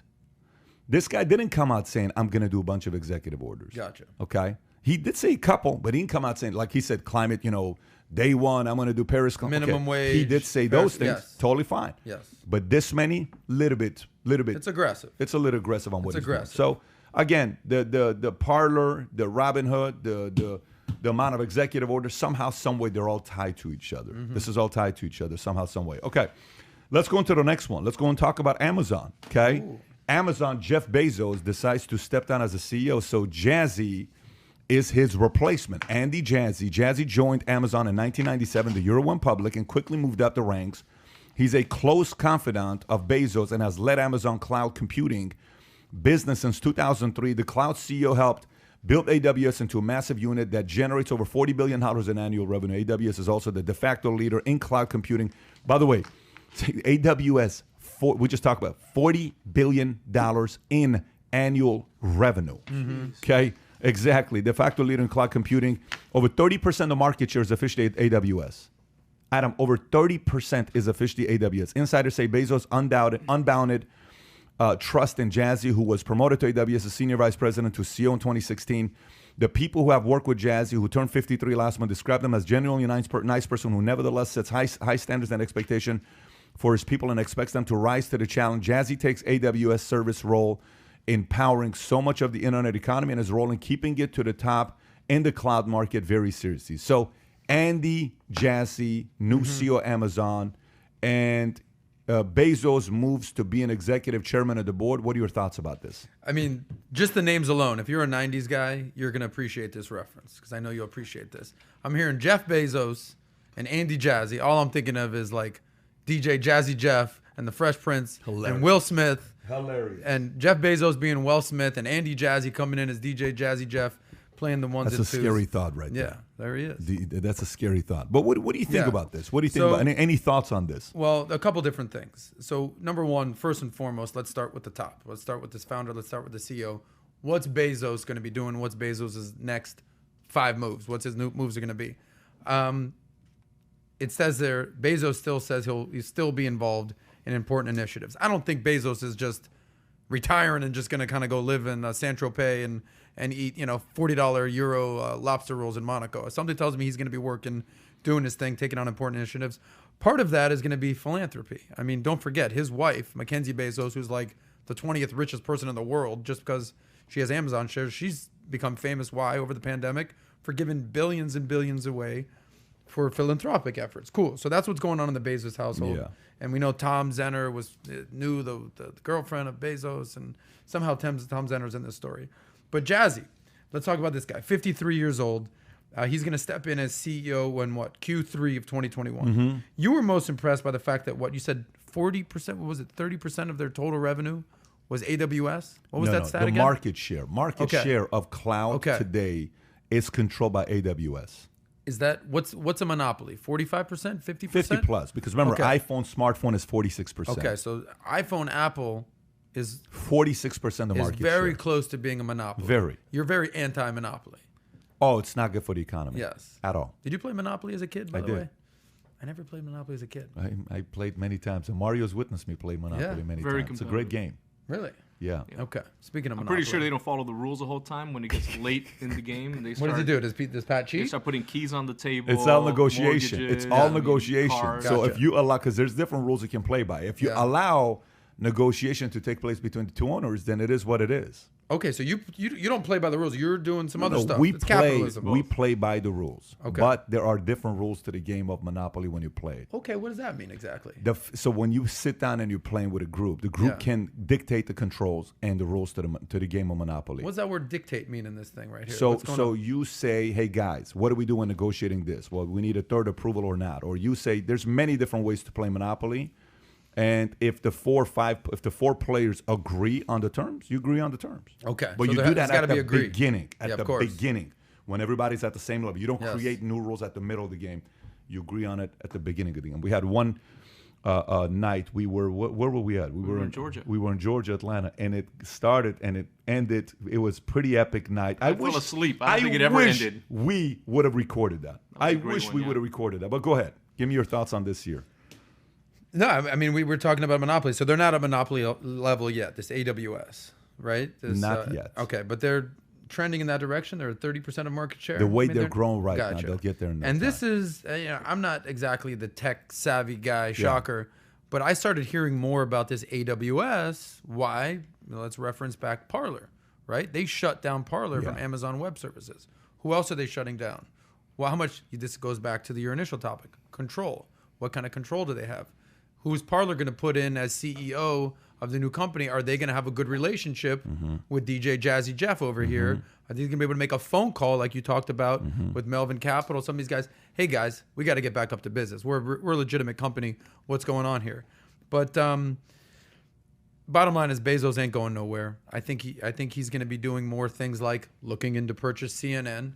So the question becomes, here's a few questions. I'm reading a book right now called Motive by Patrick Lencioni. Patrick Lencioni, if he comes out with a book, you got to read his book, especially if you're in business. 5 Dysfunctions of a Team, 5 Temptations of a CEO, Ideal Team Player. The guy writes books. Everybody needs to read it, especially if you're in the business world. So everything to me is motive, right? So whose playbook is Bezos following today?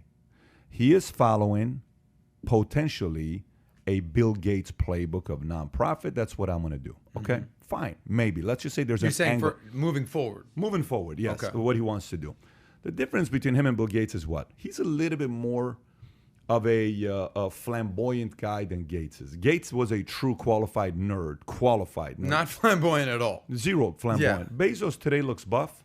He's got a chest. He's got biceps. Right. He changed. When you have money, you can make yourself look any way you want. He's a lot less nerdy. He's wearing leather. Little TRT. Like some stuff's going on over there, right? Okay.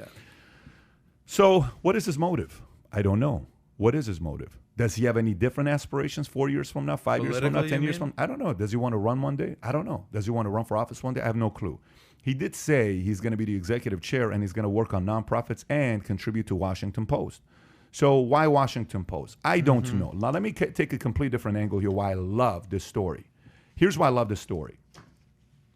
Listen, more younger people need to be inspired by these stories. 2 days after he took his final exam to get his graduate degree, Andy, 2 days after, he agreed to go to Amazon. Jazzy. You know what he told him? Put me anywhere. I don't care. I'm just happy to be here. And that's 97. We're talking. That's a rocket ship analogy. Yeah, it's like, dude, I'm just glad to. I don't care what's on the rocket ship. Put I don't care me what anywhere. Let's go play ball, right? Let's go play ball. So he goes in. What does he do? 97, 94. Amazon got started in 94. He comes in at 93. Young buck, young guy. What do you need from me? And 2 years ago, he got interviewed on CNN. If you guys have never seen this interview with him on CNN 2 years ago, the lady asks him, look, you've been able to do this, you've been able to do that, you've been there from day one, you've done this, you've done this, you've done that. Is there any aspirations of you being a CEO? You know what his answer was? He says, I just can't see Amazon being ran by anybody else but Jeff Bezos. So no, I don't have any aspirations. Good answer, right? 2 years later, he's the CEO, right? It's a 3-minute video. If you've not seen it, it's a great interview to watch. It's 3 minutes. So he's a likable guy. He's a leader. To me, he is following the playbook of who? 2-3 different names I'll give you. One is our buddy that bought the Clippers. What's his name? Steve Ballmer. And he fought Microsoft. Exactly. He worked his way up under Bill Gates. Ballmer, Paul Tim Allen, Cook. Tim Cook. Yeah. That's the playbook. He's a number two. He's a great number two. But he is about to be a very rich number two. If Bezos' ex-wife became the 20th richest person in the world, he's about to become a top 100 in no time, representing a $2 trillion company. You think they're going to pay this guy a few $1 billion? So what does this tell you? Here's what it tells you. Listen, let's talk a little bit of business. Every once in a while in your life, you will meet a man or a woman that's different. Something about them is different. You will feel it. You're going to feel it. And you're going to say, I don't know what it is about this guy or this girl. It's just different about this guy or this girl. They inspire you. They think big. They keep their word. They're driving. They're excited. They want to do something that's never been done before. There's that energy that you feel, right? And the longer you're with them and you witness a level of consistency of this, that's not just trash talking. You know how, watch what I'm going to do. It's not hot air. No, it's not hot air. They're delivering results. It's continuously going in that direction. Legit. You have to do whatever you can to be a right-hand person because long term, you're going to be locked in if you do it right. So in this situation, you got a guy that came in and says, this guy needs my help, dude. Tell me what you want me to do. I'm going to help explode this company. And he now is an entrepreneur, okay? Never been an entrepreneur. He's an entrepreneur about to run a $2 trillion company, 1.7, 1.8, whatever the number is, a $2 trillion company, and he's replacing Jeff Bezos. What a beautiful story. What a beautiful situation to have. A young guy that goes from there to being where he's at today, still young, 53 with this kind of responsibility. It just tells you, by the way, this camera keeps moving. I don't know what's going on here. Something's going on here with the camera. I know you guys are addressing it. So, thanks, yes, I am all about this. I'm supportive of it. I'm excited for him. I hope he kills it. One question for Jazzy? Yeah, of course. So, if he was listening to the podcast right now and you were on his board giving him advice on how he could possibly mess it up and what to be careful with, are there any things you would prepare him for or tell him? No, I would need to be an insider to know to give any kind of counsel here. I am not qualified in this situation to give him counsel because he's been there since 1997. The only thing is kind of like, look, sometimes when you replace a big character, you're always compared, to that character. It's very difficult. It's not an easy situation. And sometimes I am sure they've hired the right executive coaches and psychologists and therapists to get him to understand what to say and what it really means. You're not getting this position because you have to be Jeff Bezos. We're not expecting you to be Jeff Bezos. You're not wired to be like Jeff Bezos. Like, it's very hard to be Tim Cook.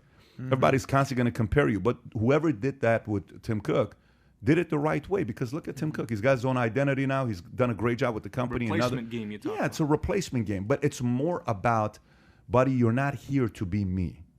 You're here to keep the culture together, because that's very important on Amazon. Right. We have a culture. We got to keep this together. We have a vision. We got to keep driving for the vision. You got to keep using your abilities that were great. You just have more responsibilities now. And we're entrusting you to take this company to the next level because we believe it's you. So it's more that side. It's late night pressures that's going to come, and now everything's on you. And for somebody that decides to be a CEO, you can turn down that position. By the way, there was a guy a couple of years ago that everybody thought was going to be the CEO of Amazon. What was his name? What was the name of the guy that was supposed to be the CEO of Amazon? Oh, it's right here. Jeff Wilke? Jeff Wilke was supposed to be. Jeff Wilke was supposed to be the CEO. Where does it say Jeff Wilke, by the way? I don't see it. It says note.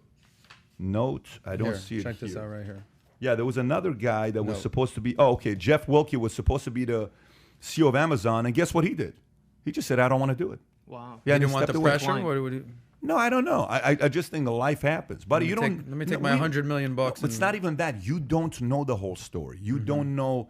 I've worked so hard. I've been away from my kids. One of my kids is now using drugs. I got to get in to save my family. I just don't want to work like that anymore. I want to be around my family. I don't want to be the face. I don't want attention. I don't want to be on board calls, grilling me on CNBC. I just don't want that. That was you. You did it. I'm good. I'm worth $200 million. I'm worth $50 million. I'm worth $500,000. I have no desire to do it. Give it to somebody else. Many times these positions are turned down by the person that they want to give it to. Yeah. You understand what I'm saying? That the person they want to give it to, and he says, "Nah, I just don't want to be a CEO. I don't want that kind of responsibility." I got to give a shout out to, two things. I'd like to circle back to Mario, because I know he's starting his own YouTube episode on the importance of being a number two, so he can probably weigh in on that. But let's talk about being a CEO for a second. Street team. Never forget street team. Street team. This is actually a pretty funny story about Pat and Eric. You were there, and so was Mickey. No, Mario was there too. A couple days ago, we left. We've been working crazy hours. We're getting here early. We've been staying late. We've been setting up the office. We've been how to move. Pat left probably he said, "I got to go have dinner with the fam. I got to see the fam maybe around 8 o'clock. Around 10, 11 o'clock, we all go to Pat's house, because that's where Eric's car was. And we were all just kind of catching rides and carpooling, doing our thing. And we get to Pat's house, and it's gated. So we go in the gate. We park the car. We're making our moves. Pat gets out of his car that's sitting in the driveway. He goes, "Hey, guys, what's up?" "Pat, you've been sitting in the driveway for what it seemed 2 hours on a phone call. We thought you went home already." You're still in the Shelby. In the Shelby, we thought the car was parked. We thought we were just getting the car, make a move. All right, cool. I'm high beaming you. You're not even noticing it's me. You're like, "Oh, is this?" He's like, it's, looking at a complete different angle. I'm lost. I'm funny, because I told him, I said, "I bet you Pat's still awake in the kitchen, sitting there, following up on messages." Right. But here's the point: as a CEO, you get the glamour. You're the Jeff Bezos of the world. You're the PBD. You're making the money. You're the big shot. What people don't see is the fact that it's freaking 10 o'clock at night. You're still sitting in your car 2 hours later, parked in your garage. You probably haven't even walked in and said hi to your family yet, because you're on, I assume, an important phone call if you haven't even gone in the house yet. That's sort of, I mean, you did the video that went viral, 90 seconds of an entrepreneur. But is that kind of what you're talking about? Like the other side of like, oh my God. Some people have no desire to be that. Look, I know a lot of talented, capable people who had no desire to start their own company. Zero. I had a lot of people in the former company I used to be part of, I looked up to. I admired these men, many of them. A guy named Rich. I admired a lot of these guys who could have started a company, but they never did. Why didn't they? Is it capability? Is it capacity? Is it that you can't run it? Is it you're not smart enough? Absolutely not.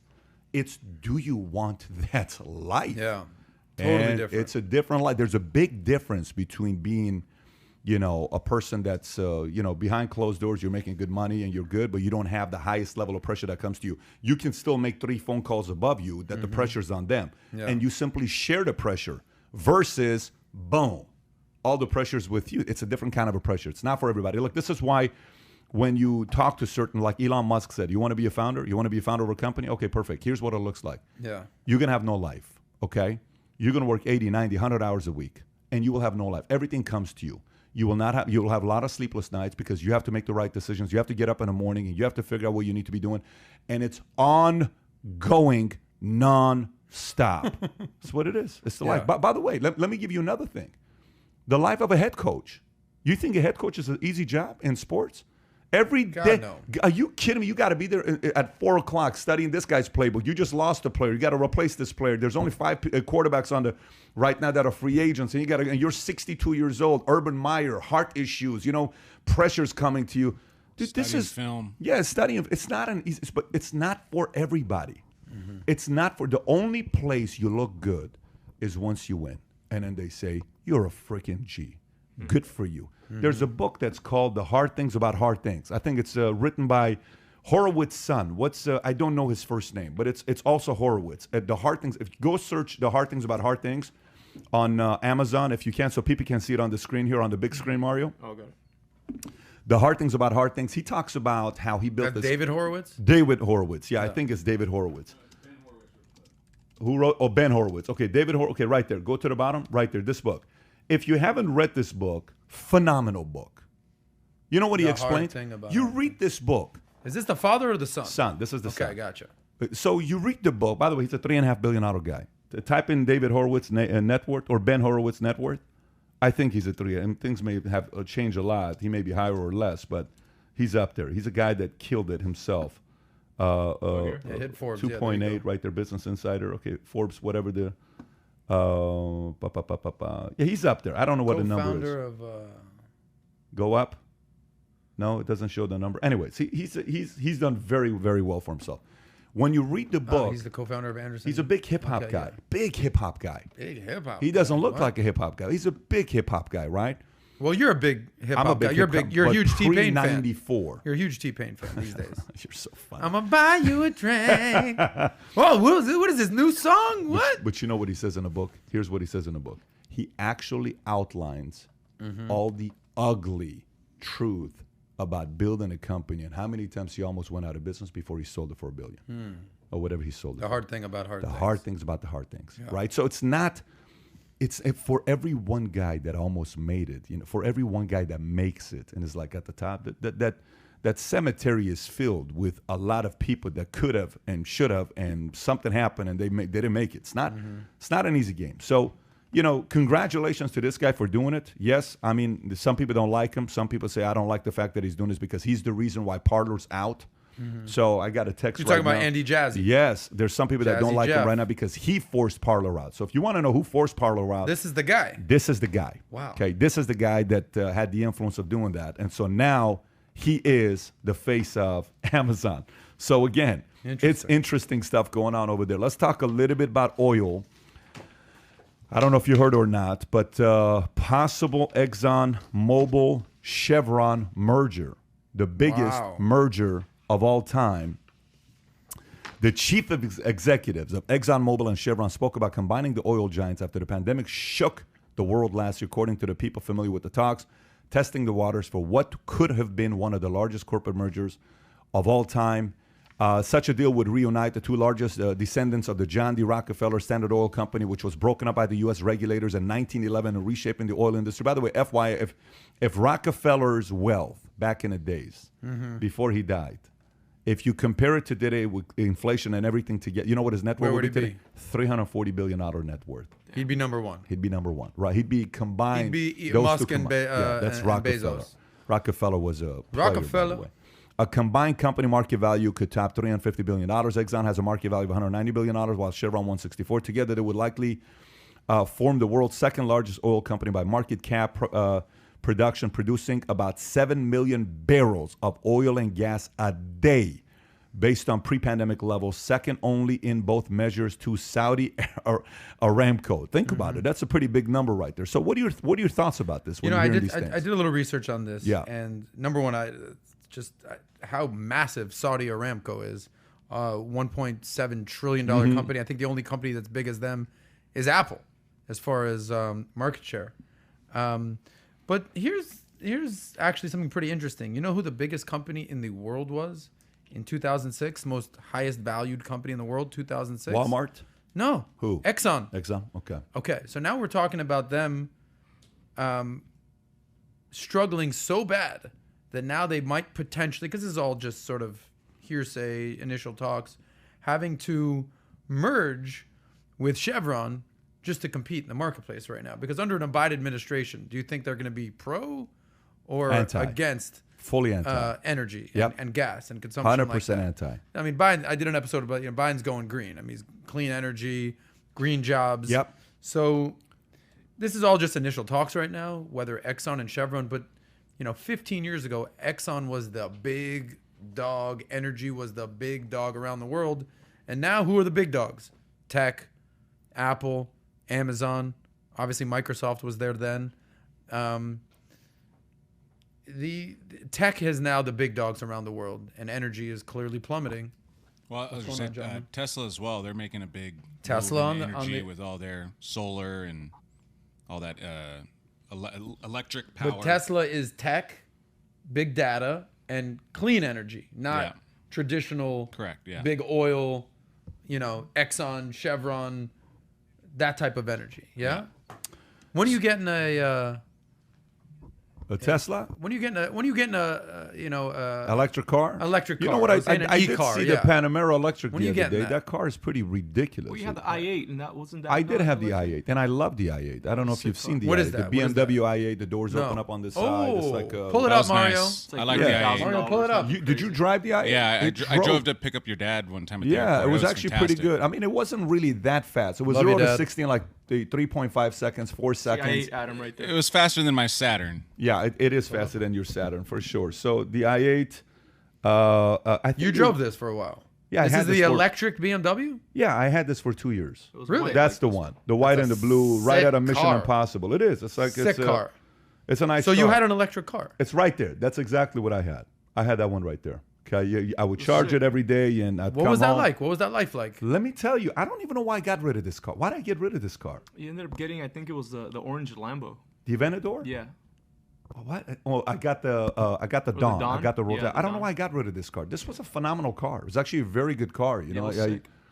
it was a very good everyday car. Is what this was. Very good everyday car. But you had to charge it. There was no gas stations. No, it's gas. It was a combo. Gas. hybrid. It was a hybrid. It was gas and electric. So if I had the electric, great. If I didn't, I could get the gas as well. So Can I ask you a question yeah. on the merger? By the way, I kind of like that. Believe it or not, I kind of like that. The hybrid approach. Yeah, I kind of like that because there wasn't enough chargers, and I didn't have time to go stand somewhere and wait for 15 minutes, 20 minutes. I'm like, Yeah.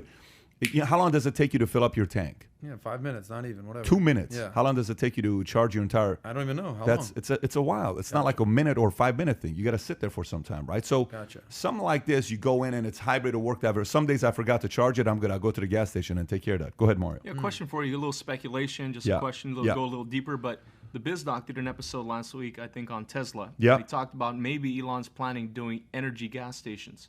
Do you think if I'm these oil companies and they're thinking next moves strategically, they're merging in order to maybe take on the next big thing? Do you think that could be a possibility? gotta be I thinking think about that. they're unified right now because there's a lot of enemies. The next, let's just say, Biden and Kamala go 8 years. Let's say, a lot of people are saying it's not going to happen, meaning Kamala is going to be the face because Biden may not make it past 4 years health-wise. We don't know. It's just pure speculation.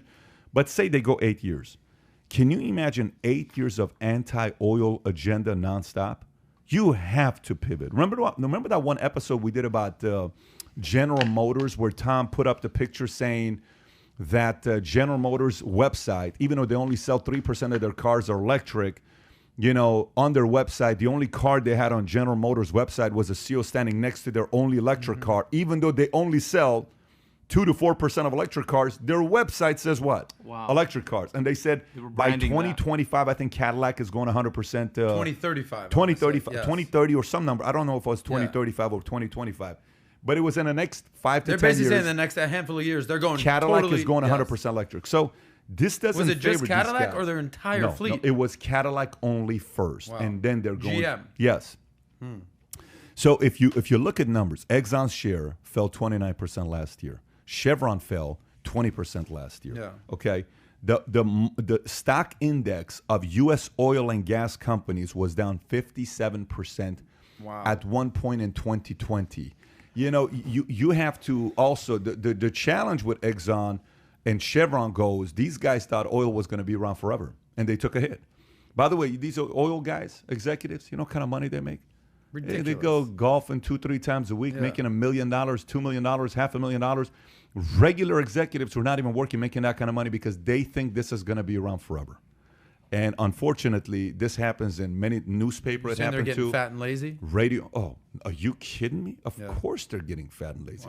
You can't go like this forever. And Elon Musk is officially forcing Chevron and Mobil, Exxon, to get back to work.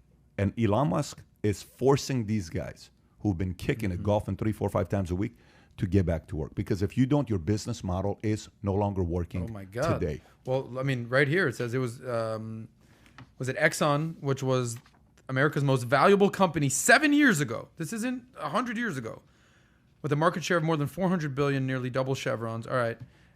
Exxon has fallen from its heights following a series of strategic missteps, which were further exacerbated by the pandemic. We all remember back in March, oil went to, $0 a barrel, right? What was going on right there?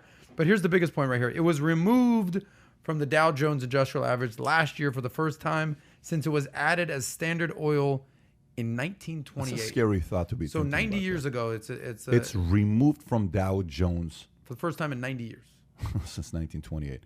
So that alone ought to tell you what direction this is going to right now. This is not a joke. Like these guys are.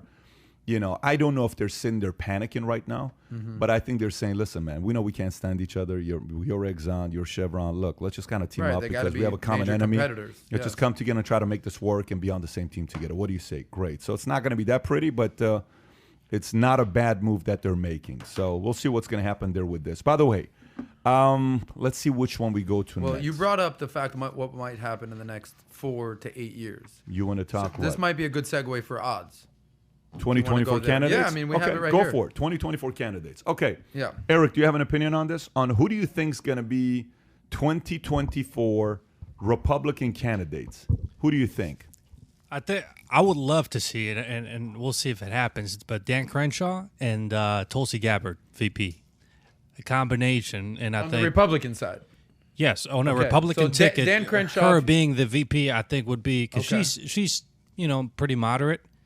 And I would like to see that happen. I don't know. 2 military people. By the way, how did you come up with that? Have you just been thinking about it, or did I just thought speculation? I like their personality. I like that they're logical. This somewhere, or no. You? It's just me, just speculating. I feel like interesting combination you just proposed. I actually fully kind of endorse where you're going with this. This is a Republican, a reasonable, moderate Republican. If you guys don't know who Dan Crenshaw is, he's the guy with a patch on his eye. Yeah. Pete Davidson on Saturday Night Live made fun of the guy. He had to retract that. And he apologized. And now Crenshaw has blown up. By the way, not a Trump guy, Crenshaw. I mean, he's voted with him in Congress. Yeah. I think he's in the House. He's not a senator, right? Who? He's a congressman. Right. Yeah. So he's in the House. He's not towing the company line, so to speak. He's got his own opinions. Right. They're both congressmen. Yeah. And Tulsi Gabbard is no longer an active congresswoman. I think she's no longer in office right now. So by the way, if you're watching this, who do you think 2024 candidates? I'm curious. I want to hear from you as well. Who do you think, if you were to pick candidates in 2024 running, who would be on your list? But go ahead. You were saying something. No, I do like the fact. I think this is what this country needs: a Republican, a moderate Republican and a moderate Democrat coming together and running under one ticket, saying, "Guys, we don't have to be so extreme. It doesn't need to go socialism all the way to the left. The AOC doesn't need to be a candidate. We don't need to have a, we won't call names, but whatever Trump was doing, all the way to the right, and the conspiracy theorists and the QAnon and the two, like, we need to again get back to center." Paul, who do you think? Do you have anybody in mind? Well, I've heard about Donald Trump Jr. Being a possible candidate. Donald Trump. Tulsi Gabbard was actually Gabbard. Sorry, I always Kareem Abdul-Jabbar. Yeah, exactly. Same guy that would say Don Lemon. Don Lemon, and what's your good friend's name? Juicy Smollett. Juicy Smollett. Yeah. The other Tulsi name, Gabbard. Mario, who do you have? Anybody or no? Not really. No idea. Do you know the odds?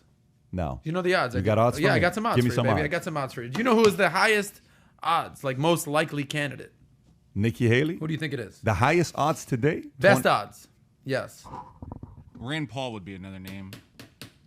DeSantis? Listen, Gabbard, relax. Who do you have as the highest odds? Okay, I'm highest curious. odds. This is according to a betting website. Okay, number one, best odds.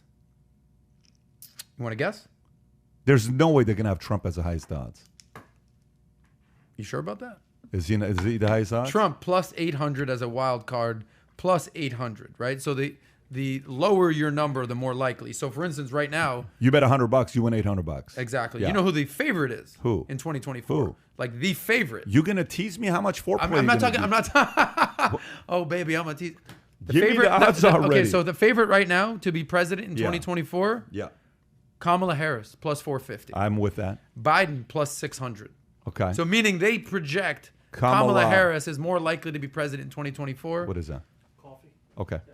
Coffee? It's a tea. Buddy. You don't drink coffee. It's a tea. Oh, it's a London fog. Okay. Come here, Pat. Eric, You need a don't little say soy coffee for to that? Pat. You're Good, good. good, buddy. Okay. Keep going. So Kamala's high is plus 450. Biden's plus 600. Trump's plus 800. Trump plus 800. Number two, Nikki Haley at plus 1,200. Mike Pence at plus 1,600. And then we have Ted Cruz at plus 3,300. Senator Josh Hawley at plus 4,000. Mark Cuban plus 2,500. So he's got better odds than Cruz and Haley. As a Republican? As a Republican. Your boy Dan Crenshaw plus 5,000. And your boy Donald Trump Jr. plus 5,000. So that is the most likely to least likely candidates. And then you have GOP Congresswoman Marjorie Taylor Greene. She's also in the news. Plus 10 billion. She ain't going to be president. If you know who that is. Yeah. No. For you bettors out there, though, you might want to play So something. let me give some names here. Let me give some names here. What you got? Abbott, okay, one. Texas. Yes.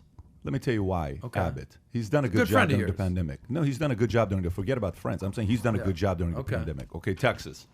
Number one, I wouldn't put him number one. I'm just saying, putting him on the list. I know Kai's got a list here. Kai's got Trump, Haley, Cruz, Hawley, Pence, Cotton. But I think Abbott is one seriously to consider. Texas. I think the other one is DeSantis. Let me tell you Florida. why DeSantis. Watch this. The NBA playoffs last year, what was their main campaign? What were they campaigning? The entire time. They were the NBA bubble and social justice. But what was it? What was everybody wearing? Everybody was wearing what shirt? Social justice. Black Lives Matter. BLM, right? Yeah. Okay. Yes. So a liberal organization decided to hold their playoffs in a conservative state ran by a conservative Republican DeSantis, right? So the NBA playoffs goes there. Super Bowl Tampa. goes to Florida. They're right now trying to bully Japan, saying, if you don't get your act together, we will gladly hold the Olympics in Florida. Could be here, yeah. Yes, in Florida, because we know how to do it, right? So you got to give credit to DeSantis, okay? And DeSantis is not a pushover. He's solid. He can hang in there, and he's a pretty strong guy, and he's got good argument to give on what they've done. Young guy, too. He's probably in his early 40s. And watch this. Can you imagine 45 if maybe? he does and somehow Cuomo gets involved?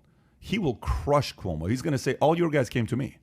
All your business people came to me. So that would be I'd love to see the stage of Cuomo going up against DeSantis or seeing Abbott going up against Newsom. I'd love if Newsom runs and these guys somehow get on the same stage. Well, Newsom might not even end up being governor of California. The other day we're watching McGregor fight against. I'm like, McGregor. I said, what I say to you at the end? You were so pissed. I wasted my time. I was so disgusted by it, man. You wanted him to win. You got a guy. You think you're gonna. Anyways, it's just very frustrating. This is upsetting you. I'm a fan. I'm a fan, but the money, you got a couple $100 million from Proper 12.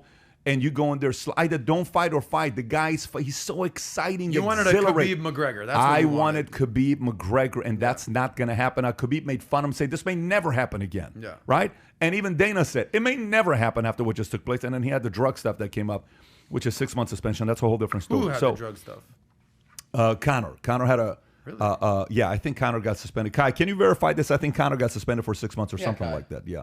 So your sleeper is Kai right there. Yeah. Your sleeper. You called Mario Kai. No, I actually Kai's texted me. That's what I'm saying. Kai. Yeah. You're basically saying your sleeper is DeSantis if he can pull off an Olympic run. I think so. So Abbott, DeSantis, Pompeo. I don't know if he's a guy that could be a president. Let me throw another curveball for you here. Let me throw another curveball for you. Here. I don't know if it's going to happen this year. Maybe it's going to happen in the next 8 to 12 years, maybe 16 years. Kushner's a genius. Ivanka, I think, can run. People love her, and even the left respects her. Are you saying Kushner or Ivanka? Or you're saying they're running as either or? Because remember, Kushner's not a Republican. Kushner's a center-right, center, sometimes center-left. And Ivanka's not fully a Republican. Ivanka's a center-right is where she's at, and she can go on The View, and they're very respectful to her, Ivanka, the way she is, right? So Abbott, DeSantis, Trump, Ivanka, Kushner, Tim Scott, which we've already talked about. I love what you said with Tulsi Gabbard. Dan Crenshaw, sure. He hasn't had enough publicity online, on media. You know, the whole thing that happened with Saturday Night Live was good. I'm going to throw a crazy curveball in there. Crazy curveball. Because, you know, the usual suspect everybody throws. Here's a crazy one. That would be so interesting. And by the way, I'd love to see Cuban get in it.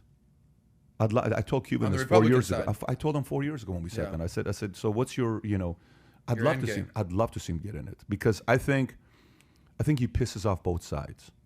I don't think Cuban is a Democrat. I don't think he's a Republican. I think he is center left. He's not a Republican, but he's center, like slightly, like just a little bit left. Okay, is where he is at. Center left on certain issues, center right on certain issues closer to economy. Okay, but I don't know why I would love to see Tucker Carlson run. Tucker Carlson. You don't even know how much I'd love to see him run. You don't know how bad I'd love to see him run. Really? I'd love to see him run.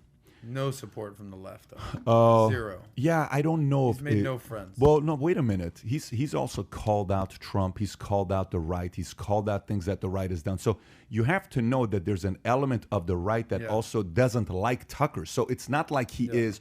He'll get up there and say stuff like, dude, what are you doing? Are you a Republican or are you a Democrat? He called out, what's her name, really badly. Who? What's her face? The Trump lawyer, the QAnon lady, the Yeah. Hardcore. What was her name again? I don't even remember today. What was the lady's name? The lawyer's name? Sandy? Sidney Powell? Sidney Powell. He's the first one that was like, yo, Sidney, show us the proof. Yeah. You're talking about a whole big game. You're talking Hugo Chavez. You're talking Dominion. Yeah, a little bit too much. So that's what I'm trying to tell you. Now, $1 billion lawsuit. What I'm trying to tell you is I can see that, you know, if he was to get in. Now, here's a challenge why a guy like that may not get in. You know why a guy like that may not get in? Because a guy like that is about to be a free agent, and he's probably going to land a $100 to $150 million contract. Wow. So him running could cost him $150 million. Take the money, buddy. That's probably what's going to end up happening. The reason why some of these guys, like imagine Bill O'Reilly never ran. Why? Maybe a little bit of personal life. I don't know. Some of these guys never ran. But you can, I think we've experienced there's a big difference between winning, you know, your primary in the Republican Party versus Thank you, baby, winning, for winning if you're listening to this. National election. That's from Jen? Yeah. Thank you. You know what that reminds me of, Pat, with the Tucker Carlson pick is a few years back, and this didn't end up a success story, but there's other names that I can't come to my mind, but in the NFL, Matt Millen, who was a former player, but he was a color commentator, and then he had no front office experience, but then he jumped into the GM role of the Detroit Lions. But to me, that'd be kind of a similar thing where it's like you watch it and you're studying, you're analyzing it, so you have a better maybe understanding than a lot of people from inside. So you have a nice outside perspective, but then you don't necessarily have all that experience, but sometimes that could work for you. So I kind of like that philosophy. Yeah, I don't know. I like him. Something about him I like. You know, like here's what's crazy, and people get upset when I say this. There's something about Chris Cuomo I like. I don't know. There's something about Jon Stewart I love. I'm so glad he's back on Twitter, by the way. Jon Stewart just got on Twitter. I don't know if you guys heard it or not. He's officially on Twitter. He was never on Twitter. Gets back on Twitter. And if you guys have, go on his Twitter account so we can see what he says. You're a fan of Jon Stewart. I'm a fan of Jon Stewart because I saw he's left. No, he's not. He's center left. Mm-hmm. He's center left. He called that Nancy Pelosi on his show and made her look like a fool. Mm-hmm. And he went up there and fought for the firefighters from 9/11. Big time. I mean, that's what he's been working on. I don't know if he's left. I don't know if he's as left as you think he is. I think he's center left. But I think we need him. I think. I mean, go to Twitter. Go type in Jon Stewart. Just type in Twitter on the top. No. Just put Jon Stewart. Okay, go to Twitter and type in Jon Stewart. 2 T's. Ooh, so you guys are in the same community. Twitter. Got it. So Kai, Mario's making you look good today, Kai. Yeah. If you watch, Kai's somewhere in America. He's somewhere right now celebrating. You said. Type in. Go to his account, Jon Stewart. I'm not sure what his account. Oh my gosh, I can't believe somebody help us out here. Maybe he's not on there. No, he is on there. He's 100% on there. He just has a unique. Oh, right there, the dog all the way in the bottom. All the way, that's him. Yeah, believe it or not, that's him. Click on that. Okay, 1 million followers. He's following one person. And the one person he's following, I think, is Wendy's. I think. Is it Wendy's? Arby's. And he trashes them on a tweet. But go back. We have the tweets. Go back. Okay, so he puts up on the 31st, I believe compromise is the heart and progress demands concessions. So to the right in exchange for universal health care, I will allow all the future. Mario, what are you doing? I'm reading. Mario, what are you doing? I'll allow all future space leaders to be non-denominational. What compromise do you propose? Remember, there are no bad ideas, unity. The stuff he says. Yes, I've come back on you much like one of your nasty, nasty sandwiches, Arby's, right? Yeah. Because Arby's said, hey, thanks for whatever. So if I do really well on here, I get to be president. Yes? And he's got 484,000. So that's mocking Trump. Yeah, I think it's cool, though. I think Stewart, I enjoy his perspective. I don't know if Carson's going to run or not, but I think that kind of a personality would be very interesting. By the way, eventually Shapiro's going to run. Yeah. Eventually Shapiro's going to run. It just may not be in the next 15 years. Eventually he's going to run. I think we're going to have to hear that voice. I think we would do a disservice if we didn't address the most likely leading contender, other than Trump himself, is Nikki Haley. She's a reasonable, moderate let me just read a little bit of what people said. Here's what people said. DeSantis and Noam, okay? Tulsi and Jocko. DeSantis and Tulsi said Amia. Madison Tulsi said Dennis McGriff. Nerlin Joseph says Candace Owens. Ian Wynn says Patrick Bet-David 2024. How about Patrick Bet-David Soy Boy? PBD Soy Boy campaign. We got to put that 2024. This will be our we got to make. We'll put our face on a milk carton. Done. We'll get Nancy on that right now. Yeah, we get Nancy. We're gonna need my right face now. on a milk carton. Okay, Tulsi says Priyoman Roy Shanley. Tulsi, Trump and Tulsi. Shapiro and Crowder. Mark Cuban. Doesn't matter who is president in 2024. And you got Ted Cruz, Tulsi, Crenshaw, Haley, Tim Scott, same name. Tulsi has been demonized and ostracized by the Democratic Party. By the way, this is what's needed.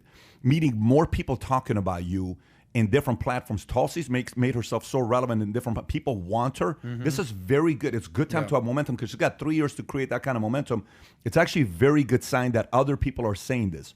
Who else? PBD and Sauce, Urban, Jock. Okay, so we got more. Anyways, a lot of people are saying, different names. But you said the leading candidate. Okay, one person, your Brando Commando, gave $5 and said, I got Republicans, Matt Gaetz. Okay. No way. Good looking guy.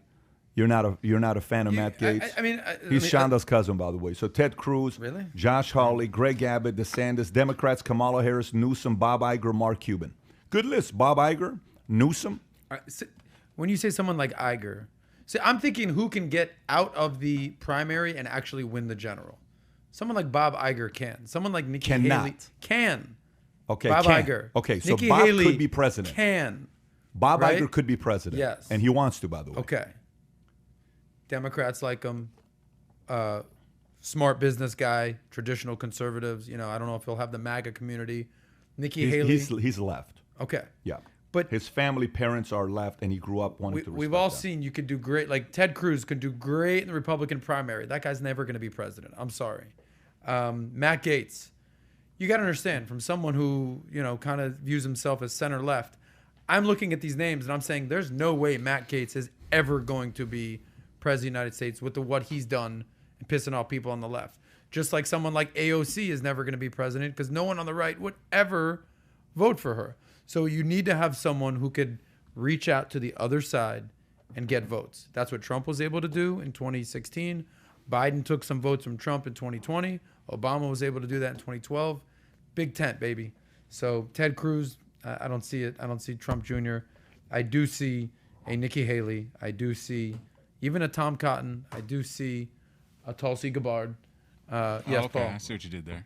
Yeah. I got a name for you guys. Here we go. This just started percolating in my head. This is a little out there, but stop it. He's got different experiences, which I like. Ice Cube. No. I thought you were going to say John Elway or something because of how diehard of a guy you are. Ice Cube's run a business. He's in multiple platforms. I got someone for you. He's a personality. Kanye. He's gonna be the guy. No, but Ice Cube is rational. No. And he's I think he grew up probably on the left. He's got more conservative principles now. He's kind of all over the place. He's polarizing in a good way. Cube. You ain't got no job. You ain't got no place to go. It's Friday. Ain't nobody gonna F with I'm gonna get you high today, buddy. I can see that shirt though, straight out of the White House. Straight out of the White House. I'm telling you guys, this is a marketing boom. Marketing. Yeah. Marketing. Pat, I don't know how much time we have left. 1 hour ago. We're talking. 1 hour ago, news sir. just came out and it's trending on Twitter. What's going on? Jeff Zucker, CNN president, is Yes. going to be stepping down by the end of the year. Oh. Jeff Zucker from CNN is going to be stepping down by the end of the year. Our friend that was recording all his conversations, what was it? Who's that? Yeah. It's announced his plans to step down 1 hour ago at CNN. Okay, so he is stepping down. What is the guy? Oh, Veritas, Project Veritas. Project Veritas. What's the guy's name from Project Veritas? I don't know the guy's name. O'Keefe. Yeah, James O'Keefe. O'Keefe. Yeah, he had a recording of their calls that he had, and he made it public, and people listened to it. So I don't know if that's the case. I think CNN is taking a massive hit. I think that's what I was going to say is what's the upside for him staying? Ratings are going to be lower for news media over the next 4 years with Biden. He's just not. People are just obviously don't give a shit what he has to say as much as Trump, whether you like Trump or not. You listen to Trump. I think he said, listen, I dealt with the Trump era. I'm out. Let me just take my couple $100 million and keep it moving. But we're talking about odds here. Yeah. We're in Florida. We talked about DeSantis. We talked about the NBA bubble. What's this weekend? It's the Super Bowl, baby. Mario, who do you What's got? the Tell Super us, Bowl? who should we be betting on? Uh-oh. I don't bet against goats, so. Wow. Well, we So got the straight up. We got the real Straight goat up. versus the You're baby gonna goat. go they say. for. Tom Brady. So you're saying Brady's going to win it? Yes. So Tampa Bay. Experience. You're going to put Brady against Mahomes? Yes. Okay. He's going to teach a young buck a lesson. You think Send him so? back to That'll be Kansas. twice he lost in the playoffs, by the way. You're gonna Paul, what are you saying? Yeah. I'm rooting for. By the way, Tom Brady Paul and the actually Buccaneers. knows sports. Paul actually Big knows time. sports. Big time. Not I'm more. rooting for the Buccaneers. I think they have a puncher's chance, but the Chiefs are the better and more consistent team. Did you hear about the whole COVID thing with Chiefs? Yeah, the No. barber. The barber got Barber COVID and he got it, cut yeah. 20 guys' hair, my and God. they all. Do you know the players have to test negative 5 days in a row to play? On 5 days in And a row. Pat Mahomes got the haircut with the barber as well. Unbelievable. Yeah. That's pretty crazy if Yeah. you lose because of a barber. I mean, that barber, like, they guys from Vegas are That going to go barber find cost this him $1 barber and million you're going to bucks. say, damn it, you cost Yeah. me $20 million. I think they would push the Super Bowl. I think there was zero chance they would. Oh, really? Bro, the Super Bowl is being played in Tampa this weekend. I don't know what kind of bullshit you're talking if about. half of the Chiefs are out, they're going to push the Super Bowl. No, they're not. By the way, who else has said what you just said right now? Probably no one. I don't know. I've never. They're not heard going to it. push the Super Bowl. No. You can't if you lose half your team because it's not like a replacement. Buddy, team. that's your responsibility. You should have followed the guidelines and been a little bit more responsible. I get that part, but you can't play the Super Bowl with half your team, and you can't just say it's a tie or. Do you we'll just give it to understand the Chiefs amount of or preparation they've put into having the freaking Super Bowl 3 days from now? I get it, but the Like, NBA, everything the that they're NBA doing- showed all the sports league about flexibility. Wasn't that what you put in your bench? I mean, then now we have like No, you don't have a anybody. million You players will on a team lose. for. The Super Bowl is going to be this weekend, Hoss. You will lose. Listen, Hoss. Ivan Watch Drago's their house. You will lose. So Eric, you got anybody or nobody? Okay, Sam, you got anybody or nobody? Who? Bucks? Who do you have, Paul? You said the Chiefs? Chiefs, but I'm rooting for the Bucs. Okay, who Yeah. you got? Well, I'm going to use your words to prove my point here. What's that? Okay. Tom Brady's the GOAT. Yeah. Patrick Mahomes, the baby GOAT. Patrick Mahomes, they're the favorite. KC's favorite -3. Yeah. We talked about odds. Patrick Mahomes, what did he do this past offseason? He signed a new $500 million extension, contract. right? Yep. $500 million almost, whatever it was. Biggest ever. Here's I'm going to use. Give Conor me McGregor. give me a guy with experience, with a guy with money. The guy with the money is going to walk away with experience. The guy with experience is going to walk away. You got the Bucks. I'm rooting for the Bucks. Tom Brady, that's my guy. I've been rooting. In college, I skirted by running book, and I took Tom Brady's first Super Bowl 2001. Patriots were plus 14 points. This is obviously under the Belichick era. They beat the Rams, the greatest show on turf. So I haven't gone against them since. By the way, okay. let me ask you, if you're watching this, push thumbs up if you got the Bucks. Push thumbs down if you got the Chiefs. I'm actually curious. Push thumbs up if you got the Bucks. Push thumbs down if you got the Chiefs. Well, to be clear, comment. Don't push the No. button. Smash Comment, that button comment. right there. Not comment. No, not comment. You want them to. I want okay, them you to want do. to see I the don't number. care if it's a negative comment or not. I don't really But you care. want them It's to okay. hit the thumbs down I button. want, because that's how I can track it. I see right now 795 to 7. So if Where I do you see this? I'm look, buddy, right here. Okay, so 795 to. Okay, so more people think the Bucks are going to win. Really? I think everybody's just rooting for Tom Brady, but if you actually look at the logistics, this is going to come down to pass rush. Whoever generates more of a pass rush is going to win this game. All right, there, Yeah, Matt people- Millen. This guy's going deep over Yeah. there. Well, look, in the Tulsi NFC Gabbard, Championship Matt game, Millen. though, another concern: Tom Brady is having a lot of turnovers right now. That's a Listen, we all concern. know our community ain't come here for the sports. Pat, We just give lost us your 100 people prediction. watching Yeah, because of sports. Pat Mahomes, Patrick Bet David. Who you got? Let me give you if both happens. Let me give you if both happens. I'll kind of give it to you from a different way. If Mahomes wins, that's like Kobe always wanted to face LeBron in the playoffs. Yeah.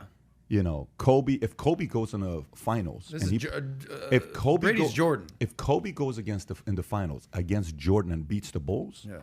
there's always that argument. Yeah. Okay. The reason why LeBron for the rest of his life is going to have the argument of you're not the greatest is because, you know, 6 LeBron, Jordan, 6 championships, 6 for 6, all this stuff. There's moments in history that you have to really capitalize. This may be Mahomes' most important game of his lifetime. For legacy. Purely for legacy. Because if Mahomes beats, I just got the chills, if Mahomes beats Brady, Yeah. the chances of Brady going back to the Super Bowl, slim to none. At this, running it back. I'm not going to say slim to none. I'm going to say 10%. Here's why. Who's the most pissed off person in the world this weekend? Probably Bill Belichick. No one's more pissed off in the world than Bill Belichick. Yeah. Nobody is more pissed off than Bill Belichick. You did this without me, bro. We did. He's this for 20 got years? $60 million to play with. He's going to put a team together. Okay. He's got a $60 million Who does? salary that's got opening to play with. He is going to put a team together that's going to scare the hell out of everybody. Belichick. Really? You don't give Belichick $60 million budget for a year. Why does he have 60 million? What do you He's mean? got, that's the number. He's got, because Okay. Cam, It's all their that. salary cap. Salary cap. He's got $60 million. Gotcha. Watch what this guy's going to come back with, which means what? Brady's the most hated player as competitor because he keeps winning. Nobody like Jordan. Nobody likes as a competitor. Nobody like Kobe. Everybody liked Kobe when he retired and was shooting 27% from the field. Like, we love Kobe. Yeah, because he's not going to beat you anymore. You hated Kobe 10 years ago. You love Kobe now, right? They still hate Brady because he's still in the Super Bowl. Oh, right? yeah. Okay. If he beats Brady, fast forward 10 years from now, all the Stephen A. Smiths and Max Kellermans and Skip Bayless, they're all debating on TV, and they're going to say, but the last time Brady went to Super Bowl, he lost to Pat Mahomes. Yeah. And that's why Pat Mahomes is now the GOAT, because he beat the prior GOAT. And Brady has to sit there for the rest of his life listening to those interviews. So for Mahomes, lots of pressure. For Brady, a lot of pressure, because Brady knows Mahomes can take it away from him. So they both have a lot of pressure, a ton. My prediction, here's my prediction. Whoever gets sacked 2 times in the first quarter loses. Okay. Whoever gets sacked 2 times in the first quarter loses the Super Bowl. Very simple. If Brady gets sacked twice in the first quarter, he's going to lose. If Mahomes gets sacked 2 times in the first quarter, he loses. What's your analogy? You got to shake the guy up because there's shook so him up, much baby. pressure. Gotcha. Shake him up. Sack him twice in the first quarter, then you have a shot, okay? I think that's my prediction. I may be wrong. Mario, were you trying to say something or no? Just time. Yeah, that'd be my prediction to say. So give us a final score. Let's do it. I don't know. I think last week when Brady won, Tampa Bay had a solid defense. So I'm KC. So I'm going Tampa Bay's defense. Believe it or not, I'm going Tampa Bay's defense wins the championship. That's my bet. So I could be wrong. But, that my bet is Tampa Bay's defense going to win the Super Bowl. So again. I hope you're right, Pat. I hope you're right as well. But you better respect this Mahomes kid. He's likable. He's crazy. He's a great teammate. They love him. He's a good captain. He's a good face of the league in every possible way. The NFL got so lucky having a Mahomes. So lucky to have a Mahomes because the NFL is locked in the next 10 years. Just because they have a good face. Right. Mahomes is such a great face for the league. So if he wins, I won't be upset. But I'd like to see. My prediction is Tampa Bay's defense going to win this thing. Paul. How far is Tampa Bay from here? Asking for a friend. Probably, less than 4 hours, 3 hours away. Yeah. All right. So with the last thing, by the way, let me do one more here to see if the odds changed or not. It's still people are saying Brady's going to win. Hey, if you enjoyed today's podcast, smash that subscribe button. We're back. We are back. I don't know how many times we're going to get back to, but we are back, and we're going to mix things up, and depending on how this does and it grows, we will increase the level of commitment we put into this. Don't get me wrong. We had a lot of fun. We enjoyed this ourselves. I've really enjoyed this. It's a very busy time of my life right now. These guys know how busy I am because they see me every day, what my life looks like. Mario yesterday came in at 11:30. What I look like yesterday when he came into the house? Phone to the right, leg extended, face down, knocked out, listening to audiobook like this. I was listening to The Motive. Sleeping. Knocked out on the couch because I'm trying to finish this audio, but I'm gone. Yeah. I said, why don't you wake me up? He says, Pat, I went, I had 2 tangerines, I opened the fridge, I walked around, it got noise. I kept saying, Pat, you still didn't wake up. You needed some sleep. Woke up 4 o'clock this morning. You know whose fault it was, though. What's that? Go ahead. I woke up at 4 o'clock this morning, and everything was about notes, strategy, notes. Yeah. From 4 o'clock, I couldn't sleep. You know who? I blame your friend Jerry on the airplane. Didn't let you sleep. Jerry. You know what? Frickin' Jerry. Oh, by the way, I got to give a shout out to a friend. Okay. Ruth. 2 people I got to give a shout out to, and I know Ruth. I'm at the beach the other day celebrating Tico's birthday. Tico turned 9 years old. My son, first son. Man, I love this kid. Patrick Jr. So proud of him, man, on what he's doing and who he's becoming. But turned 9 years old. The other day, Dylan says, hey, Dad, people in school ask me if my daddy's rich. What do you say? I say, you don't go bragging about if your daddy's rich or not, but they're asking.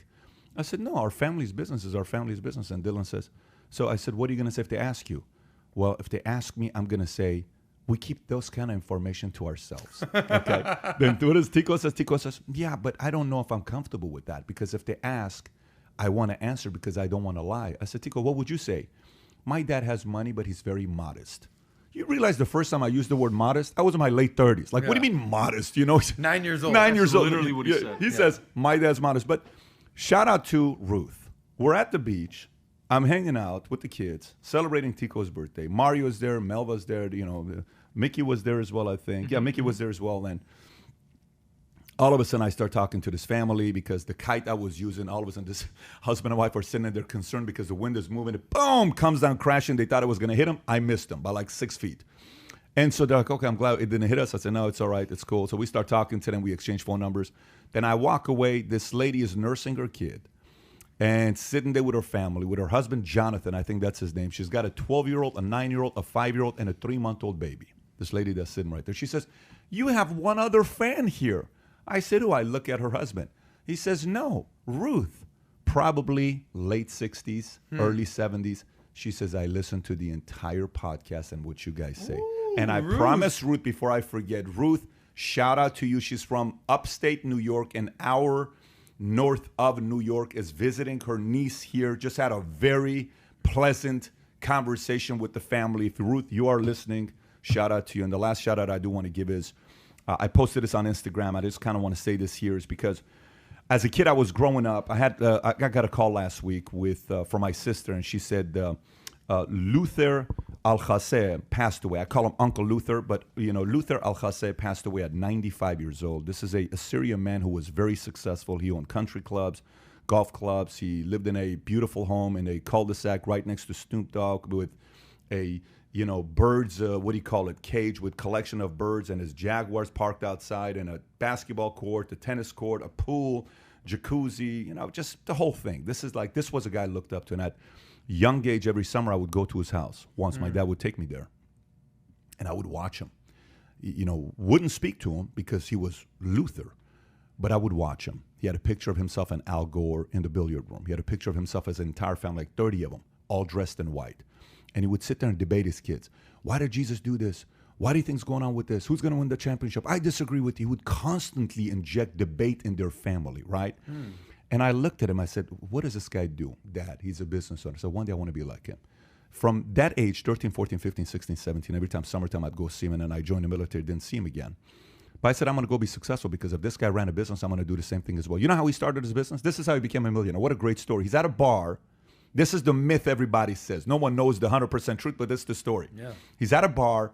A guy on the side of the bar says, hey, man, I got a big load. I'm trying to move up to Russia, but I need a massive truck, and I don't know how to do it, and I'm willing to pay premium for it. And he says, man, let me see what I can do about this. At the end of the bar, a guy is selling him a massive truck, not a bigger than 18-wheeler to move stuff. And he tells the guy how much you selling your truck for, because this guy's going out of business. He gives him a dollar amount. He goes to this guy and says, how much you willing to pay me advance? The advance he gives him ends up giving him enough money to buy the truck. He takes the truck, moves the stuff to Russia, makes his money, comes back, starts a transportation company, and leaves Iran on time when the two-man was only a few two-man $1, comes here with the money, becomes successful, runs a business. He's got the best man. Everybody in his family, so accommodating. These people have treated me royally. His son, Vladimir, when I was a kid, I was part of a organization called the New Century City Basketball Association, where they brought troubled teens, from Mara Salvatrucha, from Blood, Crip, everybody, and we would play basketball. And he was our coach, so he kind of brought kids together, and he would play with us. Not Uncle, his son, Vladimir. His son, gotcha. And I wasn't at the best phase of my life at that time, 14-year-old knucklehead. And he injected belief, and he was patient, this entire family. So 2 years ago, I'm so glad this happened, because he needed to hear it from me. 2 years ago, we were at Rafi's place, maybe a year and a half ago. Mario, either you were with me or Tikran was with me. We were at Rafi's place, and I spot him. So I get up and I go to him. Paul, may have been you. I don't know who was with me. One of you guys was with me. I go up to him, and his daughter's there, and Jackie, and she's like, hey, how you doing? All this stuff. And I say, Uncle Luther, I have to tell you something. I think you have to hear it from my mouth. He says, what? I said, you changed my life. I am who I am today because of you. You inspired me. When there was no example of massive success in business and life, I love my dad. He shaped me to be a man, but in business, I never had it. You were it. Because of you, at a young age, you inspired me to become who I am today. Without you, I am not where I'm at today.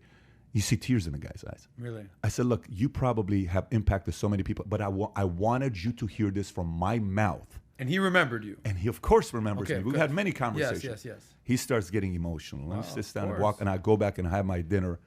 And then last week I get a call from Paulette saying he passed away. So broke my heart. My spirit was broken for a day, because this is one of those special Assyrian leaders amongst other leaders. And, I look forward to replacing and setting a great example for that community. So I just wanted to give a shout out to the entire Al-Khaseh family. I love you guys. May he rest in peace. My condolences goes out to you and your entire family. The Assyrian community lost an incredible leader, but his example is going to develop so many great leaders to represent around the world of what other young Assyrian leaders can do. So shout out to the entire Khaseh family. And those of you guys that don't know who he is, it's important to me. I wanted to take this moment, this platform, to give that shout out to the family. I appreciate you guys that stuck around to listen to this. Had a good time on the podcast here with everybody. Again, can't wait to do this again. I think we have it scheduled for next Tuesday. What time? So the challenge with it is we're debating whether we do 8 a.m. Eastern Standard Time. Why don't we ask the audience? So let me ask you guys this question, because this is one, since you guys are here till the end, and you're pretty much the true valuetainers that are here with us at the end. Do you want us to do it 8 a.m. Eastern Standard Time or 9 a.m. Eastern Standard Time? Here's the difference. I want to do 8 a.m., okay? I want to do 8 a.m. So 8 a.m. means 5 a.m. California. 9 a.m. means 6 o'clock California. But the content that we talk about, it's worldwide. So some of you guys are Europe, some of you guys are Saudi Arabia, some of you guys are Dubai. So we got people from all over the world. Do you want to see 8 a.m. Eastern or 9 a.m.? If it's 8 a.m., press thumbs up. If it's 9 a.m., put thumbs down. I'm curious which one you want to see. So let's take a look here. 8 a.m., 8 a.m., 8 a.m., 9, 9, 9. 8, 9, 8, 8, 8, 8. So everybody, okay, is it possible to do a poll on Instagram? I tell you, it's looking like it's 8. More people are asking. Oh, by far. Are you seeing it or no? Yeah, I'm looking at comments. Are you looking at it? It's more 8 than 9 a.m. 8 a.m. Andrew said you'll lose West Coast. I'll probably lose you for an hour and you'll join me at 6. So here's what I say we do. Here's what I say we do. Based on what a lot of people are saying, 8 a.m. Next week, we will test Tuesday, 8 a.m. Fair? Got it. Next week, Tuesday. Am I in town next Tuesday or no? Z said we're confirmed for But Tuesday. the following week, I'm not here at all. So we're not going to do podcast 2 weeks from now, but next week, I'm here the entire week. We can post on Valuetainment Instagram. Okay, so we'll figure it out. So next week, we're for sure Tuesday, Thursday. Yes. Okay, so next Tuesday, let's lock it in. 8 a.m. Eastern Standard Time, 5 a.m. West Coast Pacific Standard Time. Good? So you just got it. Next Tuesday, 8 a.m. we're testing Eastern. So that's an hour earlier than we usually start. We're going to test it. And we're going to see. Data's going to tell us what's going to happen. Lock it up, Adam. Say that again? Lock it up, Adam. Yeah, so that's what we got here. Again, hey, guys, if some of you guys were newer, smash that subscribe button. Thanks for joining us for the last couple hours. Really enjoyed. Looking forward to getting back to this. Adam, happy birthday to you, buddy. Thank you, bro. Thank you. Special shout out to you with your birthday. Take care, everybody. Bye-bye, bye-bye, bye-bye.